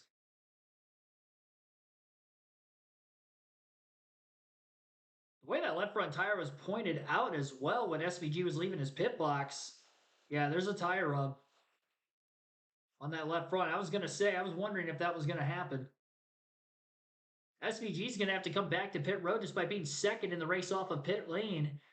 Third, actually. It looks like Brett Cruz scored. No, that was just because on pit road itself. No, so Shane Van Gisbergen, who was second in the race off pit road, is probably going to have to come back to the pits because he's got a tire rub after contact leaving his box with Connor Zilic, who was also leaving his pit box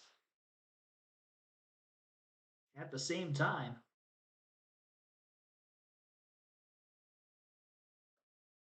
Zilic was a couple pit boxes behind where SVG was.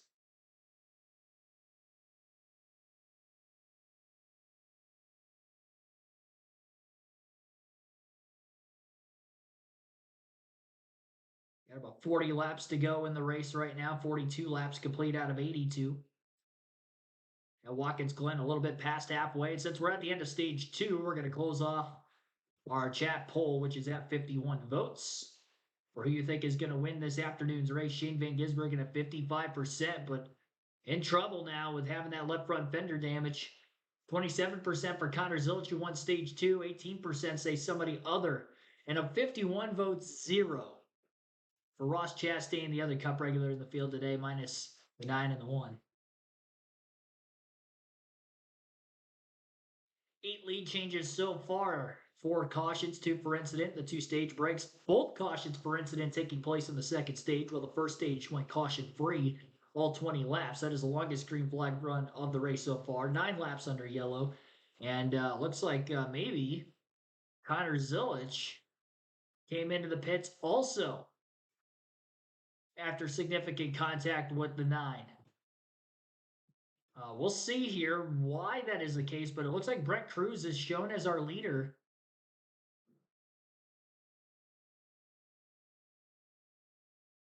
Under caution. But I believe both Zilic and SVG come to pit road after contact with each other in the pits. And we'll see if they're going to have enough time to rally. And this really opens the door up for somebody to take down the two giants who are expected to be the guys competing for the win today. Yeah, when they come back from commercial, I'll let you listen into it just so we know for sure. It was obvious the 9 was going to have to come into the pits because he had a tire rub, but I'm not sure exactly on the one car where he might have had damage. Unless maybe he got hit like on the tire of the right rear or, wherever around the right rear of the race car, he might have had a rub as well.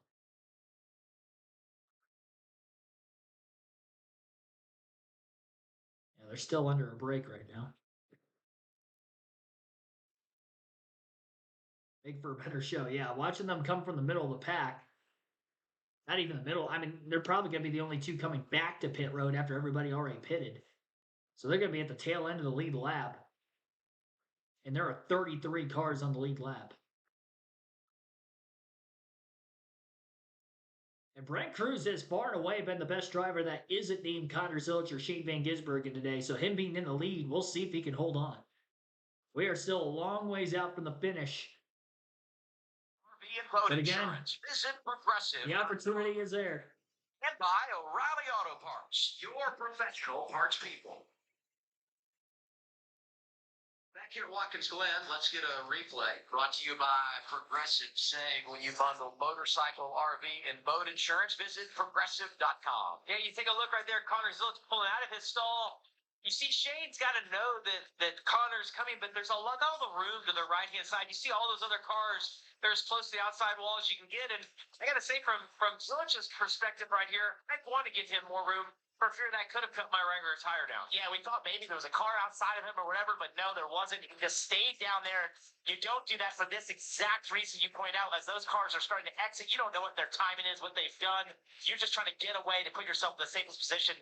And unfortunately, he stayed to the right side and it caught SVG's left front. And look at all the damage there for SVG. That could be very detrimental to their day here. And they lost their pit stall selection, the 9 team did, because they had a missing lug nut at the end of the race last week in Texas. So they had their pit stall selection taken away. 12 cars stay out. There was a penalty on Austin Green's team, vehicle interference, so he drops to the rear. The man in charge of the field, final stage through the restart zone, is Brent Cruz, and he is gone. With a nice drift down to the final corner to restart this race, protects the inside to one, but not really under threat from the RCR teammates at all. Zilisch restarted 12 after the pit stop, wedged in some trouble back there, but on those fresher tires, we'll see what kind of ground he can make up. 3 wide to the S's for the one here. And Austin Hill finally clears his teammate Jesse Love as they get to the top of the S's. All these guys trying to get single file. This section of the racetrack so fast from inside the car that looks wide from the perspective we see, but inside of there, it seems very narrow. Look at the lead that Brent Cruz already has. He vaults away. Austin Hill and Jesse Love. Zilisch there got real close to the barrier at the top of the S's. So went to the inside there, the 50, impressive Cardis. Well, surviving that first lap is huge for Zilisch. That's typically where you're going to see the stack ups. He did the best job he can and tried to keep that car clean. He survived this first lap. You see almost all single file in front of him. He'll now start carving through all these guys to get to the inside of Blaine Perkins. So 3 wide into 6. That could get tight here as you definitely get to 7. Something's going to have to give. Hey, Sheldon Creed inside the top 15. And on the pretty good side of it, made pit stop at lap 42, got 4 tires.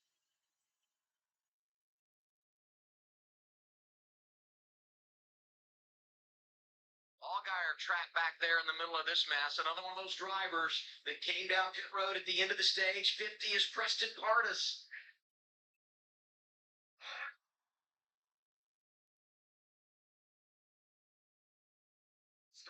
All over the back of Sheldon Creed right here. Trying to get the inside. Oh, a little block down the back stretch. Maybe didn't have the best exit right there. It's Harrison Burton. Quaffle there. Now Zilisch looks to the outside, inside, outside again. Crossover move, and now outside into the carousel. That's brave. That's a lot of trust. Oh, and you got these tire wall coming up here on the outside. Quaffles have to be kind right here, not to run him too wide. Waffle was really good in this race a year ago. Finished inside the top 5, his best ever run on a road course. Yeah, watch this. So Sheldon Creed into the bus stop here. And we saw that battle of Justin Allgaier. He gets hit in the left rear, shoved out, and watch what occurs here. We talked about how much rain there has been here today. He goes in the grass, tries to slow it down. And he launches in the air when that front end and splitter catches into the ground. A vicious hit for Sheldon. It's so high up that it's Up to far 15. the back of the racetrack. Wheeling caution lights are on. Wow. Caution is for debris officially. My goodness, what a ride, what a hit for Sheldon Creed. We saw that in the truck race in Texas a couple Justin times. Haley. Massive air. That's so unexpected through there. You could see it's almost like a bulldozer, the splitter just digging in. Let's hear what Allgaier had to say about all that. Sir, I'm sorry. I come off the curb and just got tight. They came in 1-2 in points, Allgaier leading Sheldon Creed. I gotta wonder if Justin even knows what exactly played out right there. I think he probably knows he ran the 0-0 wide, but he saw the perspective. Get another look at this. He's a mirror a little bit. He'd be looking behind him. Yeah. Yeah, Creed thinks he's just going to roll back onto the racetrack right here because that's what happens most of the time, but it's so wet. Look at that. Rips the rear bumper cover off that they had to put back on after practice earlier today. It's a wonder you get upside down. You see the whole underneath assembly is splitter pan, everything ripped off, left in the grass right there. Yeah, watch after you see the car go up in the air. You're going to see all the parts underneath this car. That's what he runs over that makes the back of the car jump up in the air is all the pieces that got ripped off from the front. As you mentioned, when it's dry, you run straight through there. There's dust that you'll never. And there's sort of a ledge there as you go over that access road that this tow truck or this sweeper truck. That's what I was looking for. It's a ledge, but when it's dry, you just drive over this. But being as much rain, was an inch and a half of rain, how muddy and wet it is, he just went straight into the ground. Under caution, 5th time today. Cruz in front of Hill, Love, Day, and Jones live at Watkins Glen. So early caution into stage 3 probably benefits Shane Van Gisbergen and Connor Zilic trying to make their way through traffic a little bit better because now they're bunched up at the field. They can pick up more positions on a restart than what they could as things get strung out over a green flag run. Like when they started outside the top 10 at the beginning of the race today, and Zilic was only able to get up to second, still 5 seconds behind Cruz at the end of the first 20-lap run.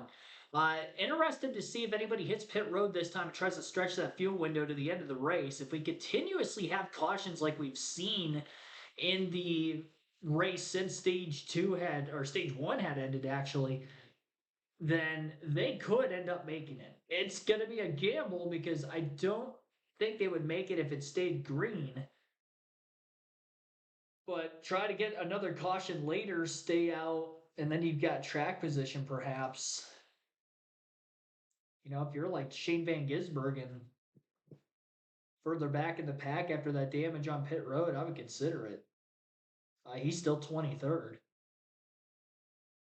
I mean, he would give up 10 positions.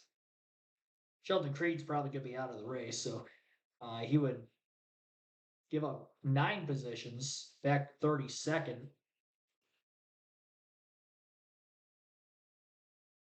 Connor Zilic is up to 9th, though, already, so I wouldn't pit if I were him. I think he's on a good track, and again, this restart helps him feel getting bunched back up again, especially if he's able to nail a new restart.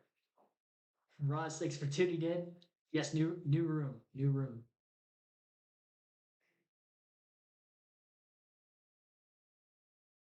On the truck, yeah, he's definitely going to be done.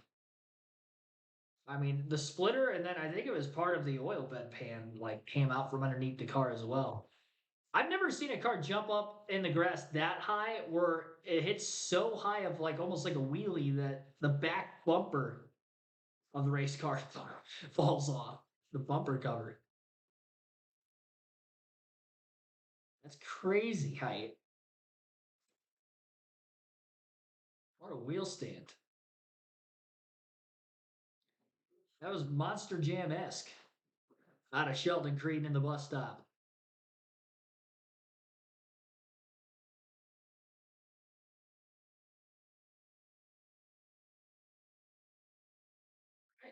Brent Kurz leads, Austin Hill second, Jesse Love third, Corey Day fourth. As we continue, you're listening live on KRC to full flag-to-flag coverage of today's race at Watkins Glen.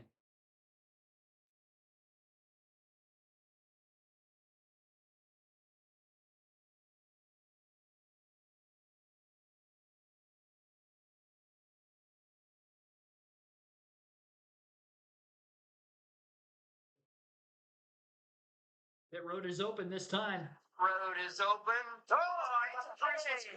Shot fake. Two drivers behind him are making their stops. Teammates at RCR, Austin Hill, Jesse Love, and others in, Kim. Yeah, and for the 21, it was follow the leader. They intended to do exactly what Brake Cruz did for the 21 of Austin Hill. Laterally slides the rear and the right-handers, but thinks he could be a mixed-back because he just wants to keep the car turning, is what he said. For Jesse Love, overall happy with that balance. Just could use a little bit more turn, Dylan.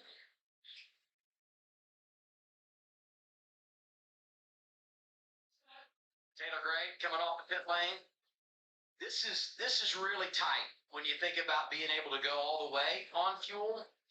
12 lead lap cars make a pit stop, and a handful of those were in front of Connor Zilic. So even though, they made the pit stop at the end of the stage and lost some track position, he picks up a couple of spots on the first few laps of green. He's going to get a few more here with the pit exchange, and all of that is great for him. When you think about maybe him racing Brent Cruz for the win at the end of this thing, just because he's 20 laps to the good on fuel, and in theory his final stop should be shorter. So you would think there's a possibility of that for the one team in Connor Zilic. Yeah, if you're Brent Cruz, you want this to go green and you want to get away as far as you can to have a little bit of a cushion in when you make a green flag pit stop. Based on what we've seen so far today, that car you're looking at right there, the one of Connor Zilic, it's going to be pretty close. He's going to restart, a row maybe behind Brent Cruz, maybe 2 rows at the most. He's been able to cut through traffic. Our cars it's just fun to watch. Fresher tires, better on fuel for Zilic when we get to the restart. And now we get our golden moment, brought to you by Golden Corral. And Charlotte Creed's had himself a day today between practice crash and now the issue in the race. Craziness. Brent Cruz is going to be the leader on the restart. Again, Corey Day in second, Brandon Jones third, Raja Caruth in fourth, and that is following pit stops that have taken place for some of the front runners that are going to try to stretch the rest of this race on fuel. Going to be interested to see if this is a fuel mileage race for those that stay on the racetrack. They're going to have to pit before the finish. But those that pitted, like I said, they're going to try to stretch it to the end. There were a couple of cars that were ahead of Connor Zilic that pitted, so he's now bumped up to 7th. And SVG went from 23rd to 18th, so he picked up 5 more positions following the crash as well. I do think with the damage for SVG on his left front fender that he is going to have more problem getting through the pack. Again, with how fast this road course is, aerodynamics probably matter more here, I think, in NASCAR than at a lot of other road courses that are on the NASCAR schedule. And have a lot tighter turns.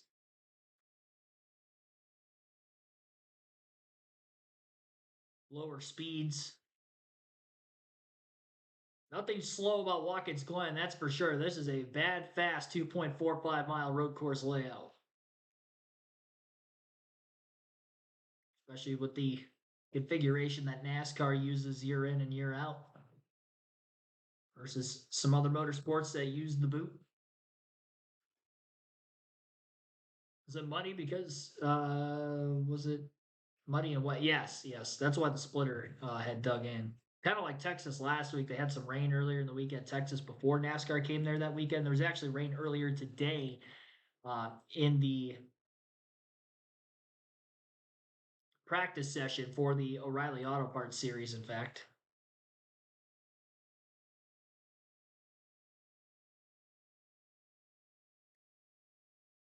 Because rain wiped out qualifying entirely this morning.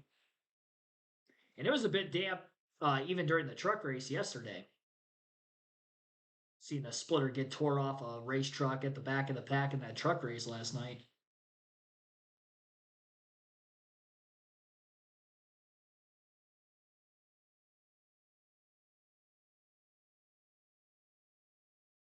Keeping an eye on my Detroit Pistons tie game with 2:30 to go. Not anymore. I spoke too soon.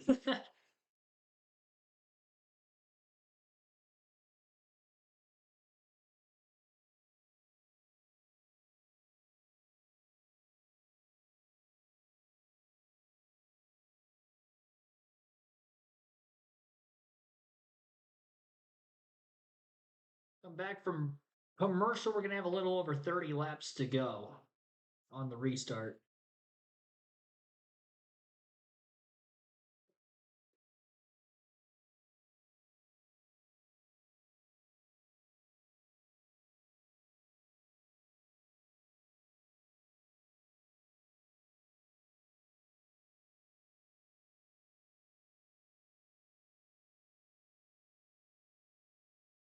They are back. Racing here at Watkins Glen International in New York. Parker Kligerman, Jamie McMurray. I'm Adam Alexander. Carla Metz hanging out in the CW garage. Dylan Welsh, Kim Kuhn down on the pit lane. So let's go back to when pit road opened this last time around. And it looks like Brent Cruz is going to give up the lead, come down, and get service. And watch 21. So we're just going to follow him down. And Brent's, no, we're going to stay out. And those RCR cars continue down the pit lane. Here's some 21 radio.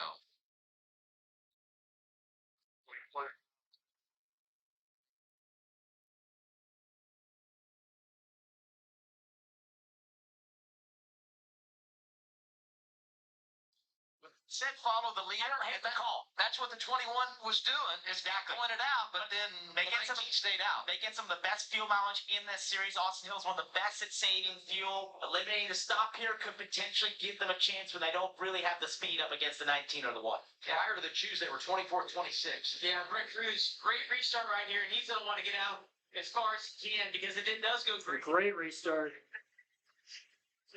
Wasn't even close. Brent Cruz cooked him. Get away and hope that Zilich stays trapped in the traffic there, and he is right now. Brandon Jones looking for second, getting around Corey Day. Yeah, Corey Day overshot turn 1 just a little bit, got stuck on that curb. See Connor to the inside. I think of Raja Caruth right there. Harrison Burton of the 24 never finished outside the top 10. And Watkins Glen having a great day for Sam Hunt Racing. He's in third. Corey Day pulls down to block. Great run for Harrisonburg. Pulls back up in line now. What's so tight? Connor trying to force it. Connor make this move on the outside earlier in the race. He's not going to be able to get back down in front of Corey. Through that block down the bus stop, was able to get away. That was big for him as Roger Cruz sideways there on the exit of the carousel on the outside of Sam Mayer, trying to hold him off and be side by side in the 6. As I like the call by Austin Hill as well. Didn't have a little more fuel. They haven't had a car that's capable of winning today. And I think if you're the 19 of Brent Cruz or the 1 of Connor Zilich, those crew chiefs, it's the hardest decision to make when you have a fast car. You know people are always going to do the opposite of you. The other thing that exaggerates this day and how challenging it is, so many cars on the lead lap. So every decision you make is exaggerated by the fact that you're going to have to deal with so many others that may or may not be on the same strategy as you. It's on board Austin Green. And looking right ahead of you, that's the 21 of Austin Hill. We saw get on pit road. Well, again, we talk about, how crazy these restarts are. You take that chance of putting fuel in like Austin Hill did. You get back and pack. You can see, guys can get torn up, but they've survived here a lap and a half in a good position. You see guys starting to get single filed out. See Jesse Love there in the 2, restarted outside the top 20. Fresher tires, he's up to 17th. He's gotten away from his teammate there, Austin Hill. One of the spots. Yeah. Not a great restart for Austin Hill. It worked out for Jesse Love, whatever happened there in the back, what lane they chose. Yeah, that lane can make such a big decision. Huge. When you get back 10 or 12 rows, who goes, who doesn't. If somebody misses a shift or misses a corner, your whole lane gets stacked up and you have nowhere to go. Oh, Mayer going to block right here. SVG has that nose damage. That's a big block. But the car still has to go. Oh, Beating. Here comes SVG. Quapple hits He goes way wide. the barrier. Sam Reach. Wow. Goodness. Wow. SVG not liking that block. Showed his displeasure with Mayer, gave him a little shot, getting into the corner. How about Anthony Alfredo into the top 10, driving the 96? He's having a good day. telling you what, strategy is all over the board. And the exchanges inside the top 10 between so many different drivers have been remarkable here today. Fredo swerving all the way down the back stretch. Somebody was blocking or wasn't sure what lane he wanted to be in right there. Blocking. It's been very aggressive blocks out there. As you look back at SVG and Sam Mayer, and Shane just says, I don't appreciate that block. Please get out of the way. And then where it gets really hairy, there's another hit there from Kloopoulos. He's out here. He's got to make his way back through these tire barriers and join into traffic. Oh, gosh, that was so hard. I think Carson was probably a little frustrated with Sam and not realizing that SVG had given him a little shot. You see him trying to turn back across. Not sure if this rejoining the field was good spotting or just good luck. I mean, right there. You gotta hope no one's there. Zilich is third and looking for second. Doing a really good job of managing the traffic on the restart. Would be easy to be too aggressive, tear up your race car. So far, so good for the one. Brandon Jones having a great day, doing a really nice job in second place overall. We saw him at the beginning of this race. I thought he struggled just a little bit, but he missed the turn right there. Connor just trying to follow him through. Yeah. Hey, I gotta believe when you look in the rearview mirror and you see Zilich coming, it's like pressure just the way. Especially knowing that he has fresher tires. You know, he's been quicker all day long, and now he's going to be on a little different tire strategy. Hey, just a lap ago, the driver leading this race is a teammate there, Brandon Jones, said it's the fastest lap of the race in ring number. So to show the speed of that 19, absolutely setting sail. He's 2.5 seconds ahead of this battle that was happening for second. You see him up the road there down the front stretch. Flying right now for Brent Cruz. Corey Day making a pit stop under green, 17 headed toward Kim. Yeah, and the biggest complaint for Corey Day in his first Watkins start in any series is just being limited by the rear tires. They will take 4 fresh Goodyear tires, Sunoco fuel to get to that end, and they will also do 1 down on the right side track bar. It felt like once you get north of lap 50 is when you start feeling pretty comfortable of making that final stop. 28 to go, lap 55. Scheduled stop here, and we'll see when the others start to come down that need to get service one more time. Yeah, and I think the key for Brent Cruz, the reason he's whipping these such fast laps, and his team is probably pressured him to do that, is to try and build as big a lead as he possibly can, as big a gap to the other traffic out there. So if when he does his green flag stop, he'll slot into a better position and obviously try to just build this gap as big as he possibly can. Well, and he wants to go as long as he can. As long as he's running lap times like he is right now, you're going to build that lead. What you don't want to do is stay out too long and have a caution fall, because then you're going to be in the back. These guys have already pitted, will cycle to the front, and it's going to make it almost impossible to get back to the lead. I just go back to last year, Shane Van Gisbergen made his scheduled green flag stop, and immediately after that, just a stroke of good fortune, the caution came out and really helped their cause a year ago. Ultimately, he crashed, didn't work out, but sometimes it's better to be lucky than good, and you can't have a lot of bad luck when you make a scheduled green flag pit stop as well. And Shane back to the top 5 with that left front damage.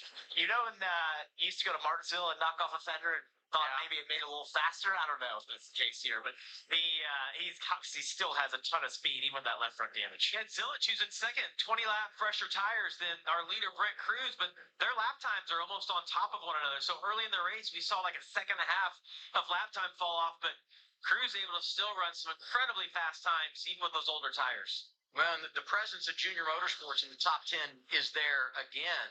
And then I think about Carson Kloopoulos, who drives for them most of the time today, driving the 91. You know, he starts in the back, lost a lap when they flipped stage 1, and Cruz didn't come in. So they go a lap down. They took the wave around. He stayed in the game, and he's 8th right now. There we go. Scheduled green flag pit stop, going to come with 26 laps to go for Brent Cruz. Zilich will come by, get the race lead. And the cycle will be interesting to see where he comes out in relation to Chastain, Love, and some of those others that made a pit stop at lap 48. Here he is, Dylan. Yeah, and you guys are exactly right. That was what Seth Shopka told me that, we want to run as hard as we can here, build as big of a gap just to try to help us bring Glen back in. The one is who they're racing, and they know they're going to have a much shorter fuel fill. Feedback for Cruz on the 19. The car is still tight, but it's a little bit better than it was on the last run. Harrison right of the screen as well. He's been having a good day inside the top 5. So they get their service, 26 laps to go, they pull away. And we'll see where everything cycles. Looked like some issues maybe for the 19. Yeah, he stalled the car, and they dropped the jack. We saw a little bit of fire from the fuel. He had a 4.5-second lead on Connor Zilic when they made the pit stop. But you see 21-second stop for the 19 right there. That is going to erase all of the lead that he had. And one thing I would say is he's on clean racetrack, so we should be able to. What do you guys see here? Let's just take a listen. That's a big exhaust fire from Brent Cruz. It's incredible. That fire, that amount of fire is coming out of the steering wheel. The fire back up. When you talk about maintaining your concentration, here's Connor Zilich's scheduled stop That's a from the lead. new, Lane 25 to go, Dylan. new explanation for him. Stop here is 19 is so change the left side tires here, go around and change the right side as well. Hasn't said too much about the balance here as of late, but they'll get him 4 tires and as much fuel as they need to get him to the end. See Brent Cruz coming off the last turn. Zilic going down the front stretch.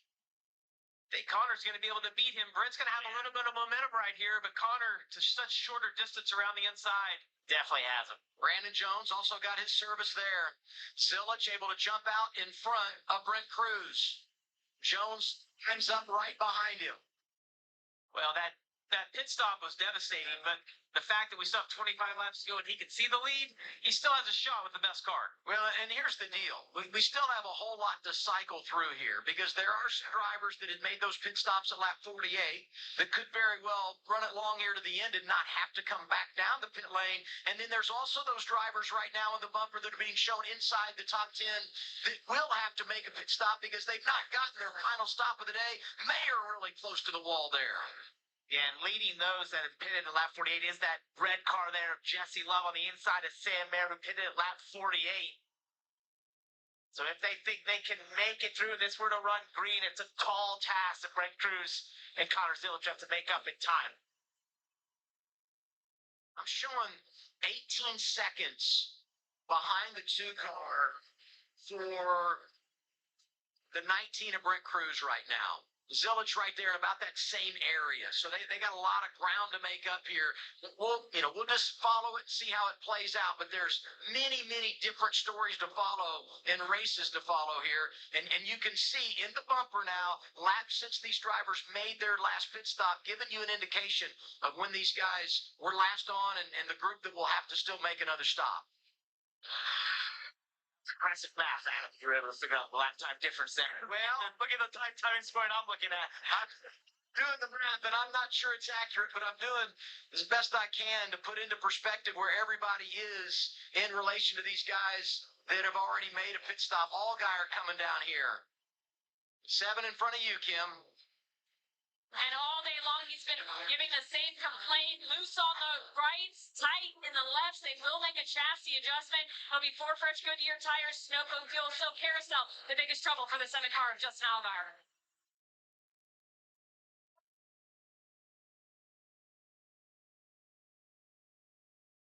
See Jesse Love there, showing 3rd on track.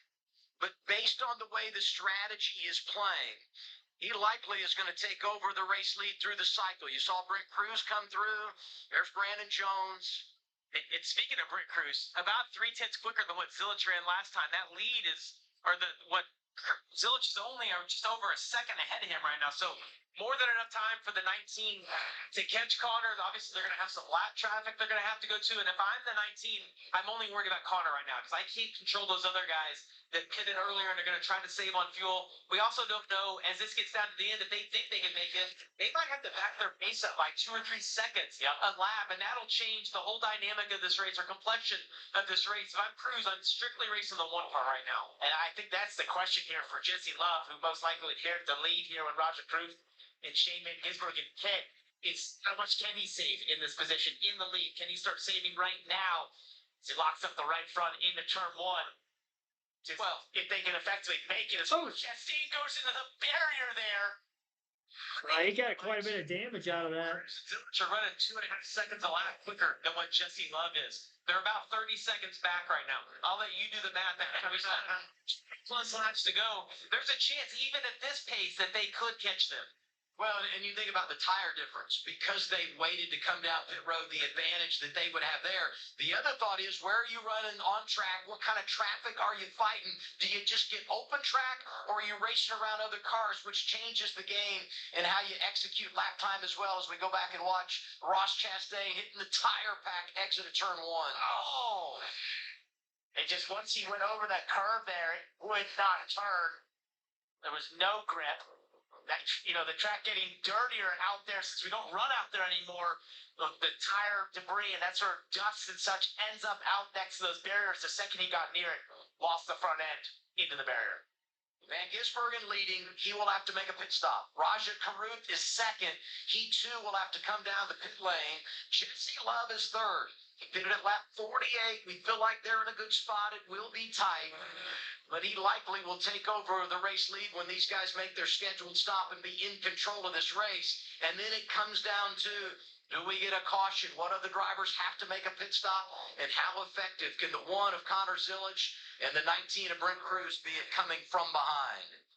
Been a very bizarre race today. I mean, so many times in the O'Reilly Auto Parts series, you got 2 or 3 options. Today, we have been all over the board with strategy and the way these teams have managed it. I would say we haven't had some crazy amount of cautions that have created that. The teams have been creative in the way they've managed the race. But don't tune out yet, because this is about to get wild in terms of different strategies that we have unfolding in front of us as SVG is going to hit pit road this time and give up the lead. You've got cars trying to make it on fuel, others with pace right now trying to come back to the field. This is absolutely wild. 9 making his stop. 21, going to be 20 laps to go when he hits his marks. Flashback to Connor Zilisch here, scored in 19th. Here's the 9, Dylan. Yeah, even though SVG's got that left front damage, his lap time's been still staying inside the 5 pretty consistently here. So he reported the balance of the car was still good, didn't want any changes. Slow on the left front. It looks like that is not what they needed here. They'll go around and change the right sides and get it full of fuel as they need, but a little bit of a slow stop here for the 9. Always really slow. More challenging, when you're dealing and working around the damage too, to make a pit stop. 9 exits. Raja Caruth takes over the lead. He'll have to pit as well. Then it will be Jesse Love on point. Boy, this has been crazy. 20 laps to go. Anybody's guess how it's going to finish here at Watkins Glen. Hang around. Big one coming on the CW. 19 laps left at the line as Raja Caruth is passing his way by now under commercial on the CW. We'll stay right here for the rest of the live commentary stream. Ryan will take us to the finish of the race. Raja Caruth out in front. Jesse Love sits in second now in an alternate pit strategy. Still waiting on the 88 of Caruth to hit pit road for the final time. And then Jesse Love will take the lead, and from there it will be a fuel mileage race for those that pitted during the last caution, which was early in stage 3. Jesse Love on the front side of that strategy. So Love in second, Taylor Gray third, Austin Hill is fourth, Ross Chastain runs fifth, then Alex LeMay in sixth, Josh Bilicki seventh, Blaine Perkins eighth, Jeff Burton ninth, Parker Retzlaff rounds out the top 10. Austin Green in 11th, Ryan Ellis 12th, 13th is Connor Zilisch. He's first of those that have hit pit road during the green flag conditions that are plenty good on fuel to the end of the race. Ryan Sieg is 14th, 15th is Will Rogers, Brent Cruz in 16th, 17th is Alex Gwinnett, Anthony Alfredo 18th, LeVar Scott 19th, Brandon Jones 20th, Glen Reen in 21st, Corey Day 22nd, Justin Allgaier 23rd, Harrison Burt 24th, Carson Kloppel 25th, Sam Mayer 26th, Shane Van Gisbergen just pitted from the lead. He's now 27th, Sam Mayer 28th, Sheldon Creed 29th, 30th is Brennan Poole, Preston Pardis, the last car in the lead lap in 31st with Kyle Sieg 32nd, a lap down, 2 laps down for Derek White in 33rd, Jeremy Clements 7 laps down on track in 34th, Dean Thompson 35th, 36th for William Sawalich, Matt Wilson 37th, and Patrick Starpoli rounding out our 38-car field. Raja Caruth is on pit road right now. Jesse Love will take over the race lead. 12th lead change of the race now, and Love has about a 2.7 second lead over Austin Hill, 3.5 seconds to Taylor Gray in third, and a 5-second advantage over Raja Caruth in fourth. Though Caruth on pit road, so it'll be about a 6.4 second advantage over Chastain, who will consume fourth place. And the difference back to Connor Zilisch in 12th is 15.7 seconds. Zilic was 18 seconds out of the lead when he first exited pit road, so he's cut in nearly 2.5 seconds of that deficit. The problem is I don't think he's pacing quick enough to still catch Jesse Love, unless Love's pace drops off significantly as he goes into fuel conservation mode, which could end up happening because we don't know if they can make it if it stays green to the end of the race. Caution laps will definitely help them make it to the end, but I don't even think that necessarily guarantees that they can make it. Without any caution laps, this is going to be very, very interesting. We've seen way back when fuel mileage races at Watkins Glen in the past, especially in the NASCAR Cup Series, because it was like right on the window of being a 2 to 3 stop race from its original race length of 90 laps. And we just haven't really seen that much with the stage racing era at Watkins Glen because of the way the stages are split. It makes it pretty easy to split this final stage down the middle with both the O'Reilly and the Cup Series races. But because of the early caution in the stage open for a potential opportunity to stretch that final fuel window, that is why we are seeing a fuel mileage race this afternoon compared to usual. So the cars that are ahead of Connor Zilic on track right now are the cars that had hit pit road during the last yellow, trying to stretch it to the end on fuel. Zilic had passed a couple more cars that last lap. He is up to 10, and that last lap ran a 73.276 to a 74.318 of Jesse Love. Austin Hill is actually faster than his teammate Love that last lap by about 1/10 of a second, and nearly 1.5 seconds faster the last lap for Zilic on those fresher tires. And the more passes Connor Zilic is able to make, less cars in front of him, more clean air room to run even cleaner laps with those good tires. Jesse Love has not won a race yet this season in the O'Reilly Auto Parts Series, so trying to win here at Watkins Glen. He has also never won on a road course in his O'Reilly Series career. Only 3 career wins in this series, but a championship. He won the first and last race last season, and he also has a win at Talladega in his rookie year in 2024 in the series. A Talladega, Daytona, and Phoenix win.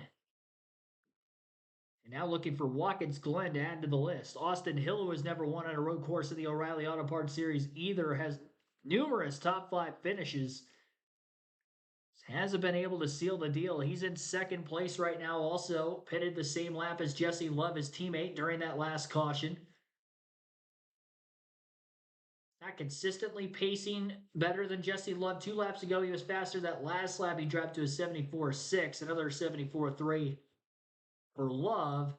And Zilic up to 7th place with a 73.9. So it's still 4/10 faster than Love that last lap.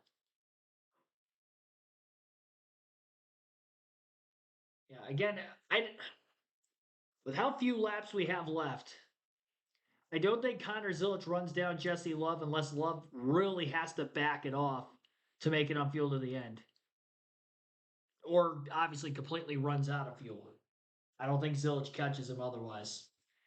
Zilic is making passes fast on guys that would have been at the back of the lead lap anyway. He's up to 5th place now, but he's still 12.8 seconds out of the lead with about 14 to go. Love backed it off quite a bit that last lap, 75.2 for Jesse Love.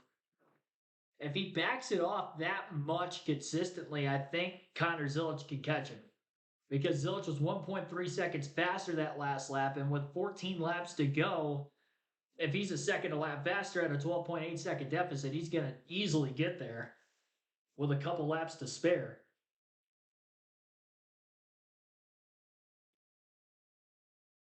And, some of that could be Jesse Love backing off now, so that way he doesn't have to save as much when the one car does get close to him. Zilic this time by 11.3 seconds out of the lead, dropped to 73.206 to a 74.629 for Love. So Love picked it up about 1/2 second from the lap before that, but still was over a second slower than Zilic. Brett Cruz will be the next closest driver for position to that of Zilic on the same strategy as the driver of the number 1 car, and Brett Cruz is in 8th place currently. But he's 15.8 seconds out of the lead, which is another just over 4.5 seconds off of where Connor is at on track right now. 14 laps to go.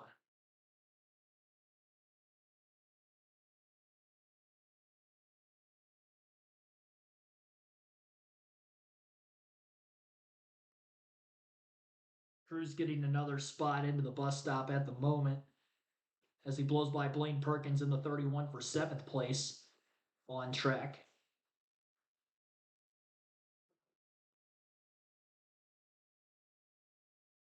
A little bit to catch the next car in front of him for position, which would be Parker Retzlaff at 6th, who has had a fantastic day today. Qualified, well, I should say didn't qualify, but he did start up at 6th. Really just a fantastic season for Parker Retzlaff to be top 10 in points through a dozen races. That is very, very impressive for that small organization, which had expanded from a single car team to a 2-car team this last offseason. And I believe an alliance merger as well with Richard Childress Racing.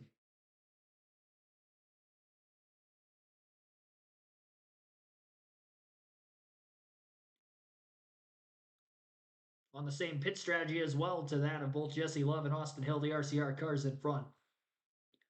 Zilch got by Chastain in the last lap. He is now in 4th place in 10.4 out of the lead. That time he was only 9/10 of a second faster than Jesse Love. Love has picked up the pace one lap over another each of the last 3 laps. So he went from losing about 1.5 seconds a lap to about 1.2 and now 9/10 of a second. So he's not saving as much fuel as he once was. And I think that's because his crew chief told him, hey, I think you're saving too much. If you save this much, he's going to catch you. You're going to have to pick it up a little bit. I don't know how much more they're still trying to tell Jesse Love to save on top of having to pick up the pace. 12 laps to go for Jesse Love. Again, this is a 2.45-mile road course layout. That is a long way to make a lap here at this racetrack. Lap time's up over a minute. About 74.5 seconds that last lap by for Jesse.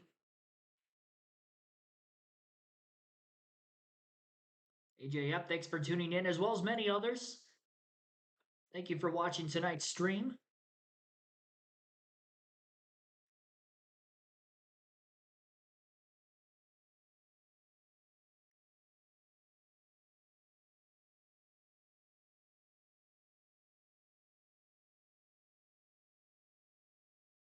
Connor Zilic is looking to make a pass on Taylor Gray for 3rd.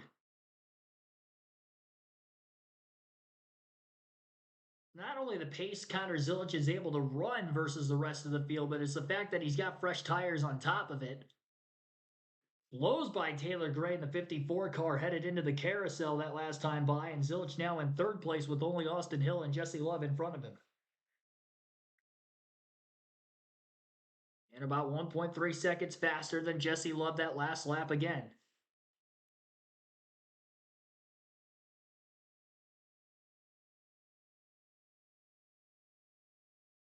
So Love has extended his lead over Austin Hill. At one point, it was about a 2.1 second deficit for Hill. It's now 3.7. That was when Jesse was really saving a lot a few laps ago, so he's since picked up the pace, but I think he saved so much gas in the short side of that run that it's definitely giving Connor Zilic more and more of a chance to get there. Love is going to put up a battle, though, with his best buddy, Connor Zilic. Not going to go down without a fight if he does get to him in a battle. Zilic consistently outpacing Brent Cruz. Like that last lap, Cruz ran a 74.2, which is faster than the leader, but he was still 8/10 off of Connor Zilic, who is just by far putting down some of the fastest laps of this race today. Brent Cruz still holds the fastest lap of the race overall, but it was at lap 52, not his lap from lap 3 that withstood time for a while. 71.934 on lap 52 for Brent Cruz. So he's got the fast lap bonus point award.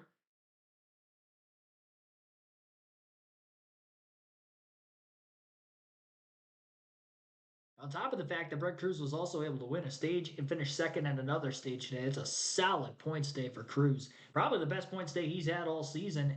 If he can finish this thing off with a top 5 run, which he's very well capable of, he should on pace catch both Taylor Gray and Ross Chastain no matter what.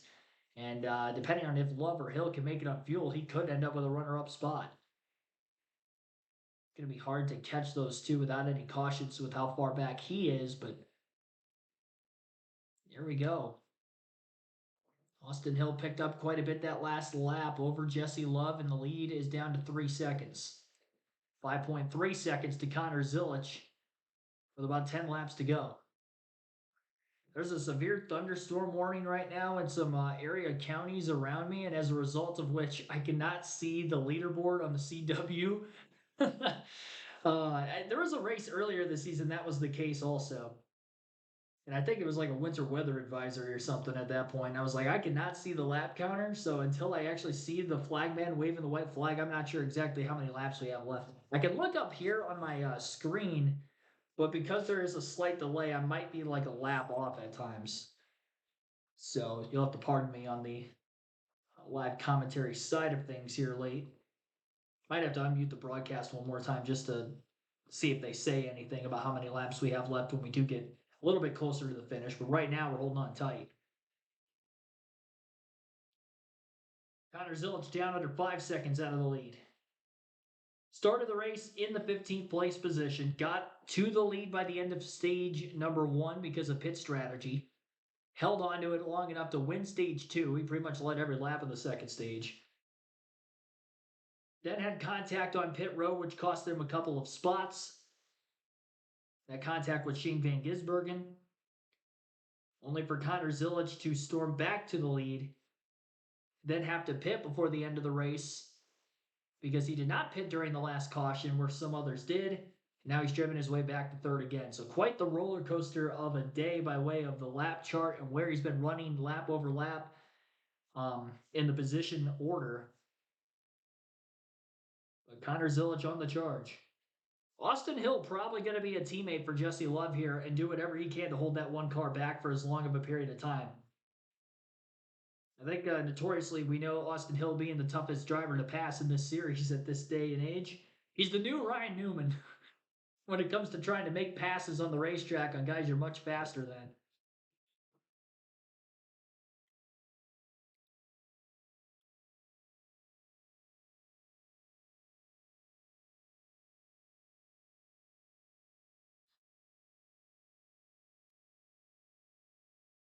Seven laps to go this time by. I just saw the lap counter. They finally pushed it up. So there was a severe thunderstorm warning, like I said, for area counties around where I live. And then they ended up finally moving the scoreboard up a bit. The leaderboard, if you will, at the bottom of the screen. So it's a little bit more scrunched, but at least I can see the lap counter because I couldn't see it for like at least 5 or 6 laps there. So we're coming up on 7 to go. Austin Hill running wide through turn 6 and turn 7. He's going to force Connor Zilisch to pass him on the outside. Oh, contact! For second place up out of turn 7, things got very tight for Connor Zilisch. I thought for a second he was going to end up in the wall. I mentioned it was going to be a hard pass to make, but I didn't think it was going to be that hard. Now you got to hope there's no tire rub for the one. That slowed him down. Zilisch did eventually get to second, but it took a couple extra corners to make the pass.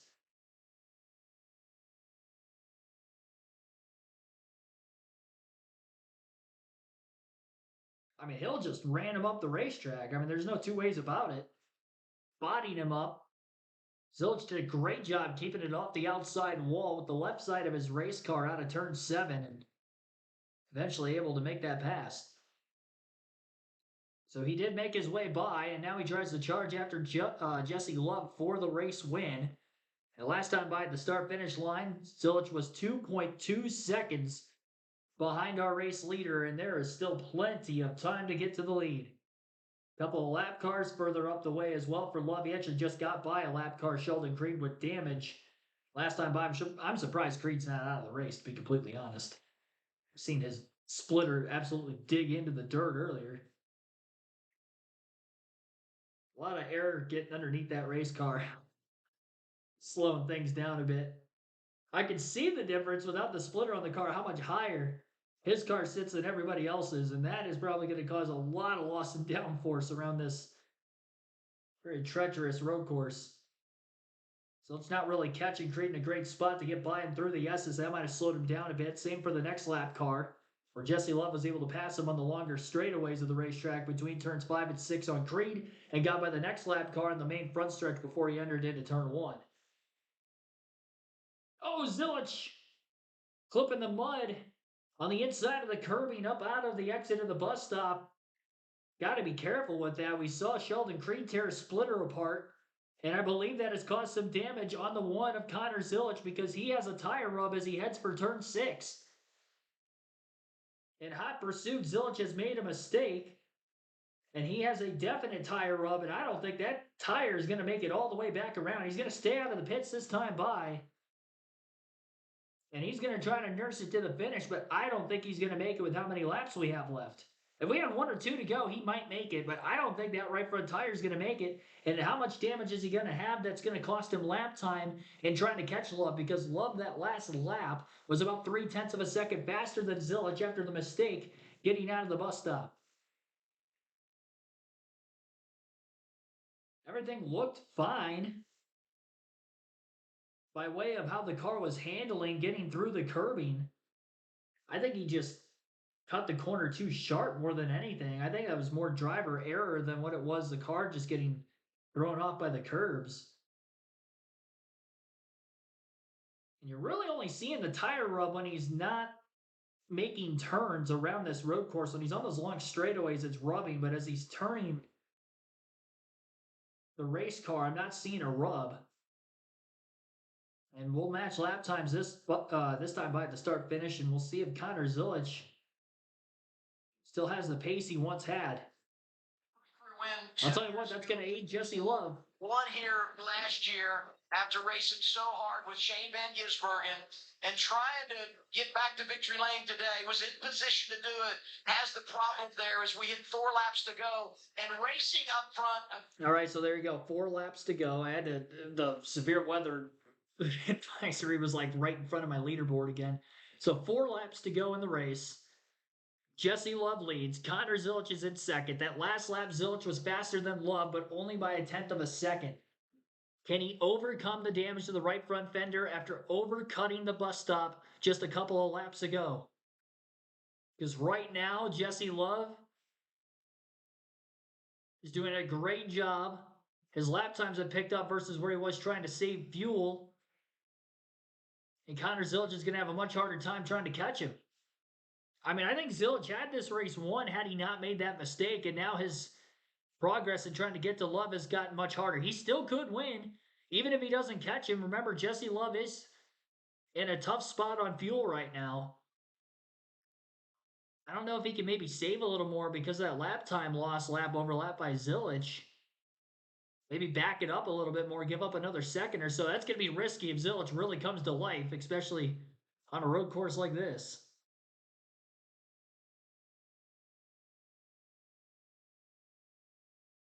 3 laps to go.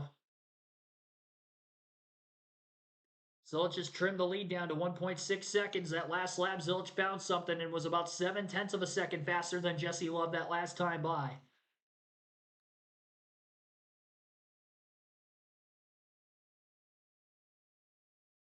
If he can do that a couple more laps in a row, he's going to get to Jesse Love, and we're going to have an epic last lap battle. That is if Love, of course, can make it on fuel. Through the bus stop yet again. Zilich.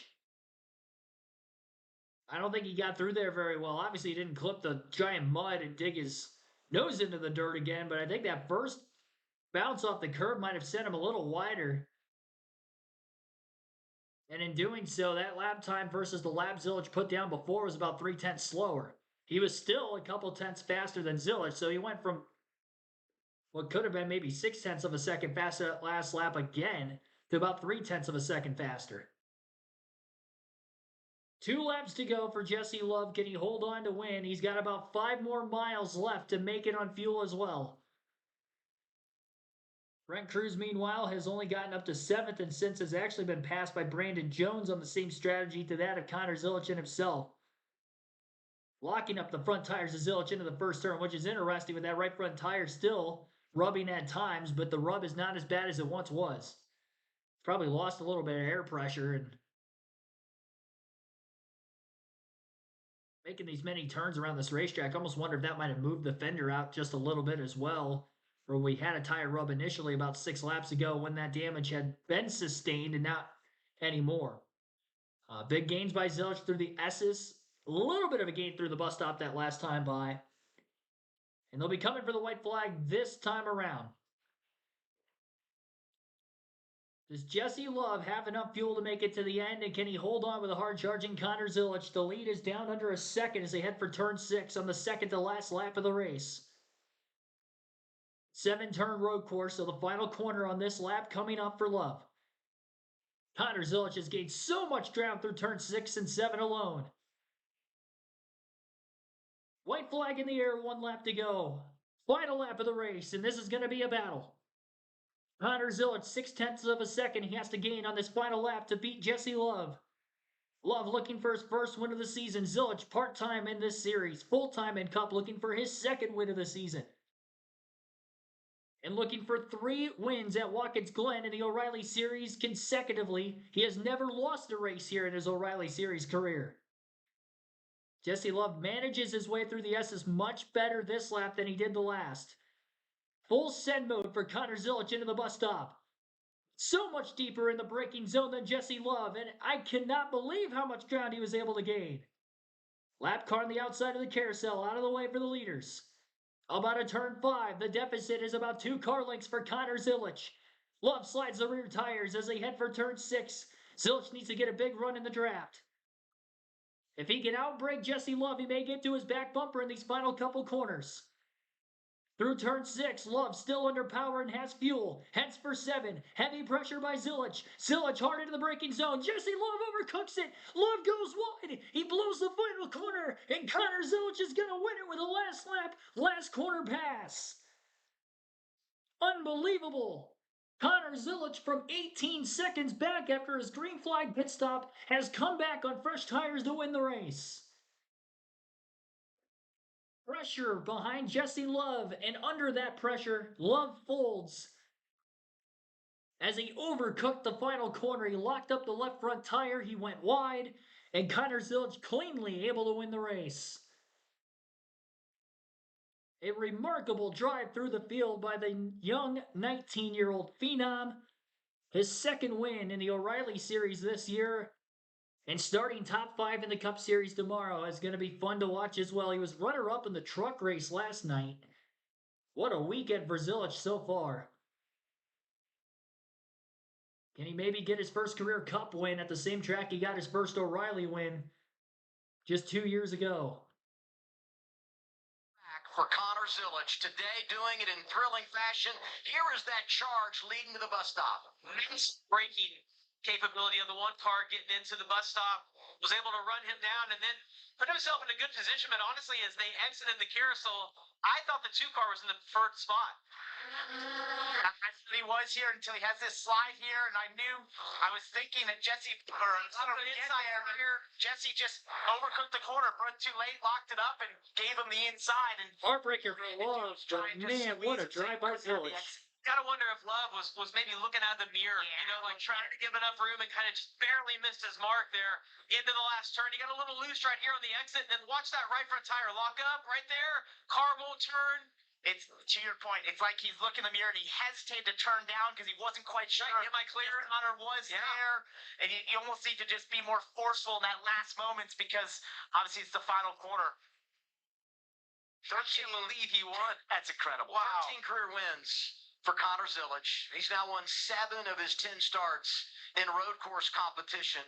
Reference the fact that he's won 3 in a row here at Watkins Glen. Second victory of the year driving that one car. Was able to hold him off late at Bristol when they made a strategy call. He's got a flair for the dramatic. And Junior Motorsports, 11 consecutive wins on the road. Just unreal. Well, when you have Shane Van Gisbergen and Connor Zilic. Second on the all-time wins list when you talk about victories on the road in the O'Reilly Auto Parts Series. 7 for Zilic, 11 all-time for A.J. Allmendinger.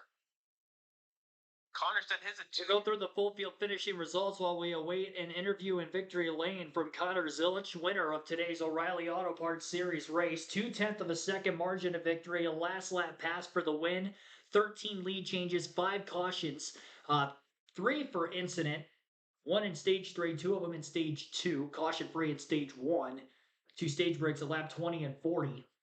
2 hours, 10 minutes, and 6 seconds total time on this afternoon's race. And we finish under the regulation length of 82 laps. Connor Zilich with the race win. Jesse Love second. Third place was Taylor Gray. Fourth place for Ross Chastain. And fifth was Brandon Jones, with Brent Cruz in sixth. Parker Retzlaff seventh. Eighth place Shane Van Gisbergen. Austin Green ninth. And Justin Allgaier sneaks in and rounds out the top 10. Austin Hill, I think, ran out of gas late and finished 11th because he was in third in the closing laps. Jesse Love was close to making it to the end on field, but did make it. And unfortunately, again, a tough second place finish for him. Rasha Kruth in 12th behind Austin Hill, then Sam Mayer 13th, followed by Carson Kvapil 14th, and behind them Corey Day in 15th. 16th was Sammy Smith, 17th was Harrison Burton, Brennan Poole 18th, Alex Obey 19th, and Will Rogers 20th.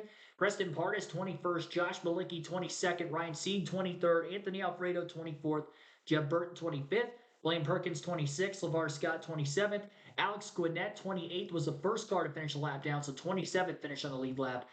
Sheldon Creed only 1 lap down in 29th with all of his damage. Glen Reen in 30th, also a lap down, same for Kyle Sieg in 31st. 4 laps down, Derek White in 32nd. 8 laps down, Jeremy Clements in 33rd. 10 laps down for Ryan Ellis in 34th. And then we had 4 DNFs tonight, with Dean Thompson finishing 35th, 36th for William Sawalich, Matt Wilson 37th, and 38th Patrick Staropoli. Connor Zilich going to need a push truck to get back into the pits. He burnt his right rear tire off amidst the victory celebration. The right front was already soft because of the tire rub that he had late as well after damage going through the bus stop. So we're going to have to wait a couple extra moments here to get that interview from Zilich, but you won't want to miss that. So stay tuned in live here on KRC. We'll take a quick break. Tow truck for Zilich back to victory. He falls out of the window net one year and breaks his collarbone in victory lane. The next year at Watkins Glen, he blows his rear tires out enough during the victory celebration that he can't turn the car to get back to pit road, and he's going to need a tow truck to get to victory lane instead. This man has a way of doing things after race wins at Watkins Glen, let me tell you.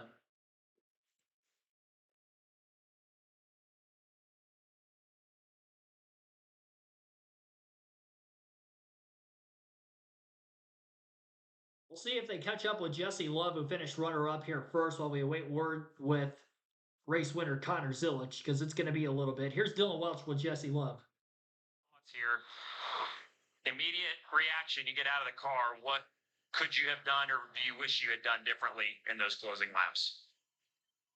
Yeah, Dylan, when you really nickel and dime it, right? There's 100 little small mistakes, right, that let him get close. And at the end of the day, the glaring piece of it is I had a bad corner.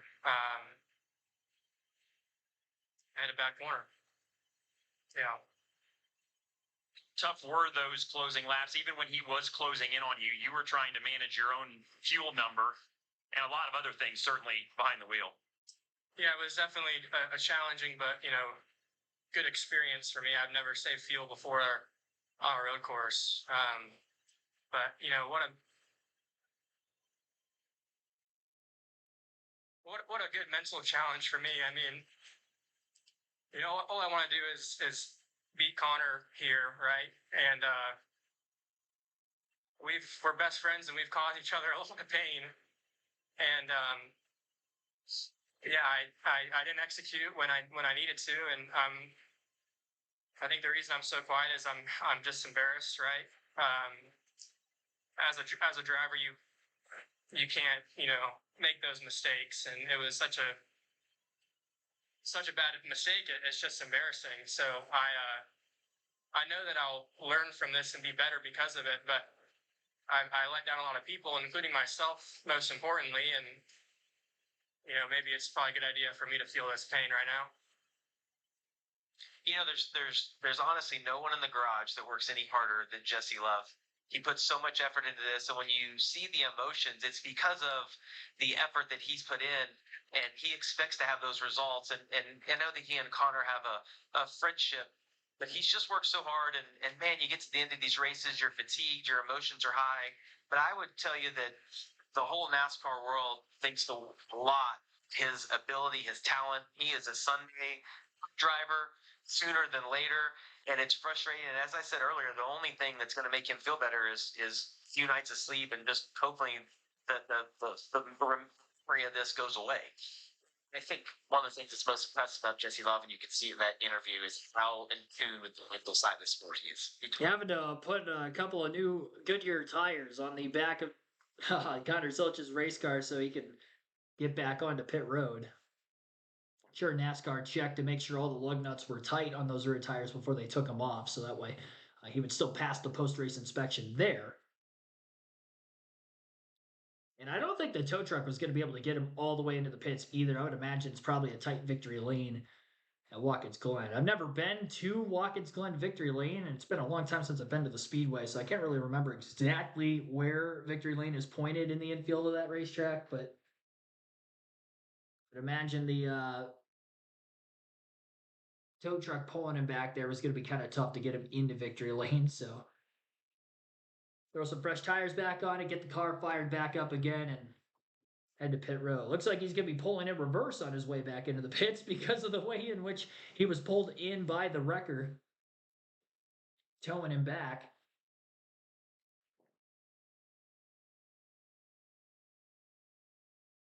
All right, car pointed.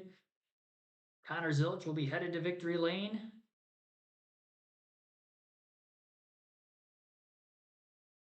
I'm not going to lie, I'm a little nervous. Is anybody else nervous for him to get out from the race car? Oh my gosh. I'm having flashbacks. That's the problem here. Having flashbacks of him falling on the back of his neck. Ugh. Well, anyway, congratulations to Connor Zilich. Victory here today at Watkins Glen. One of the longer post-race shows we've had for an O'Reilly Series race because of the amount of length it's taken for him to get to victory lane, but he is there now.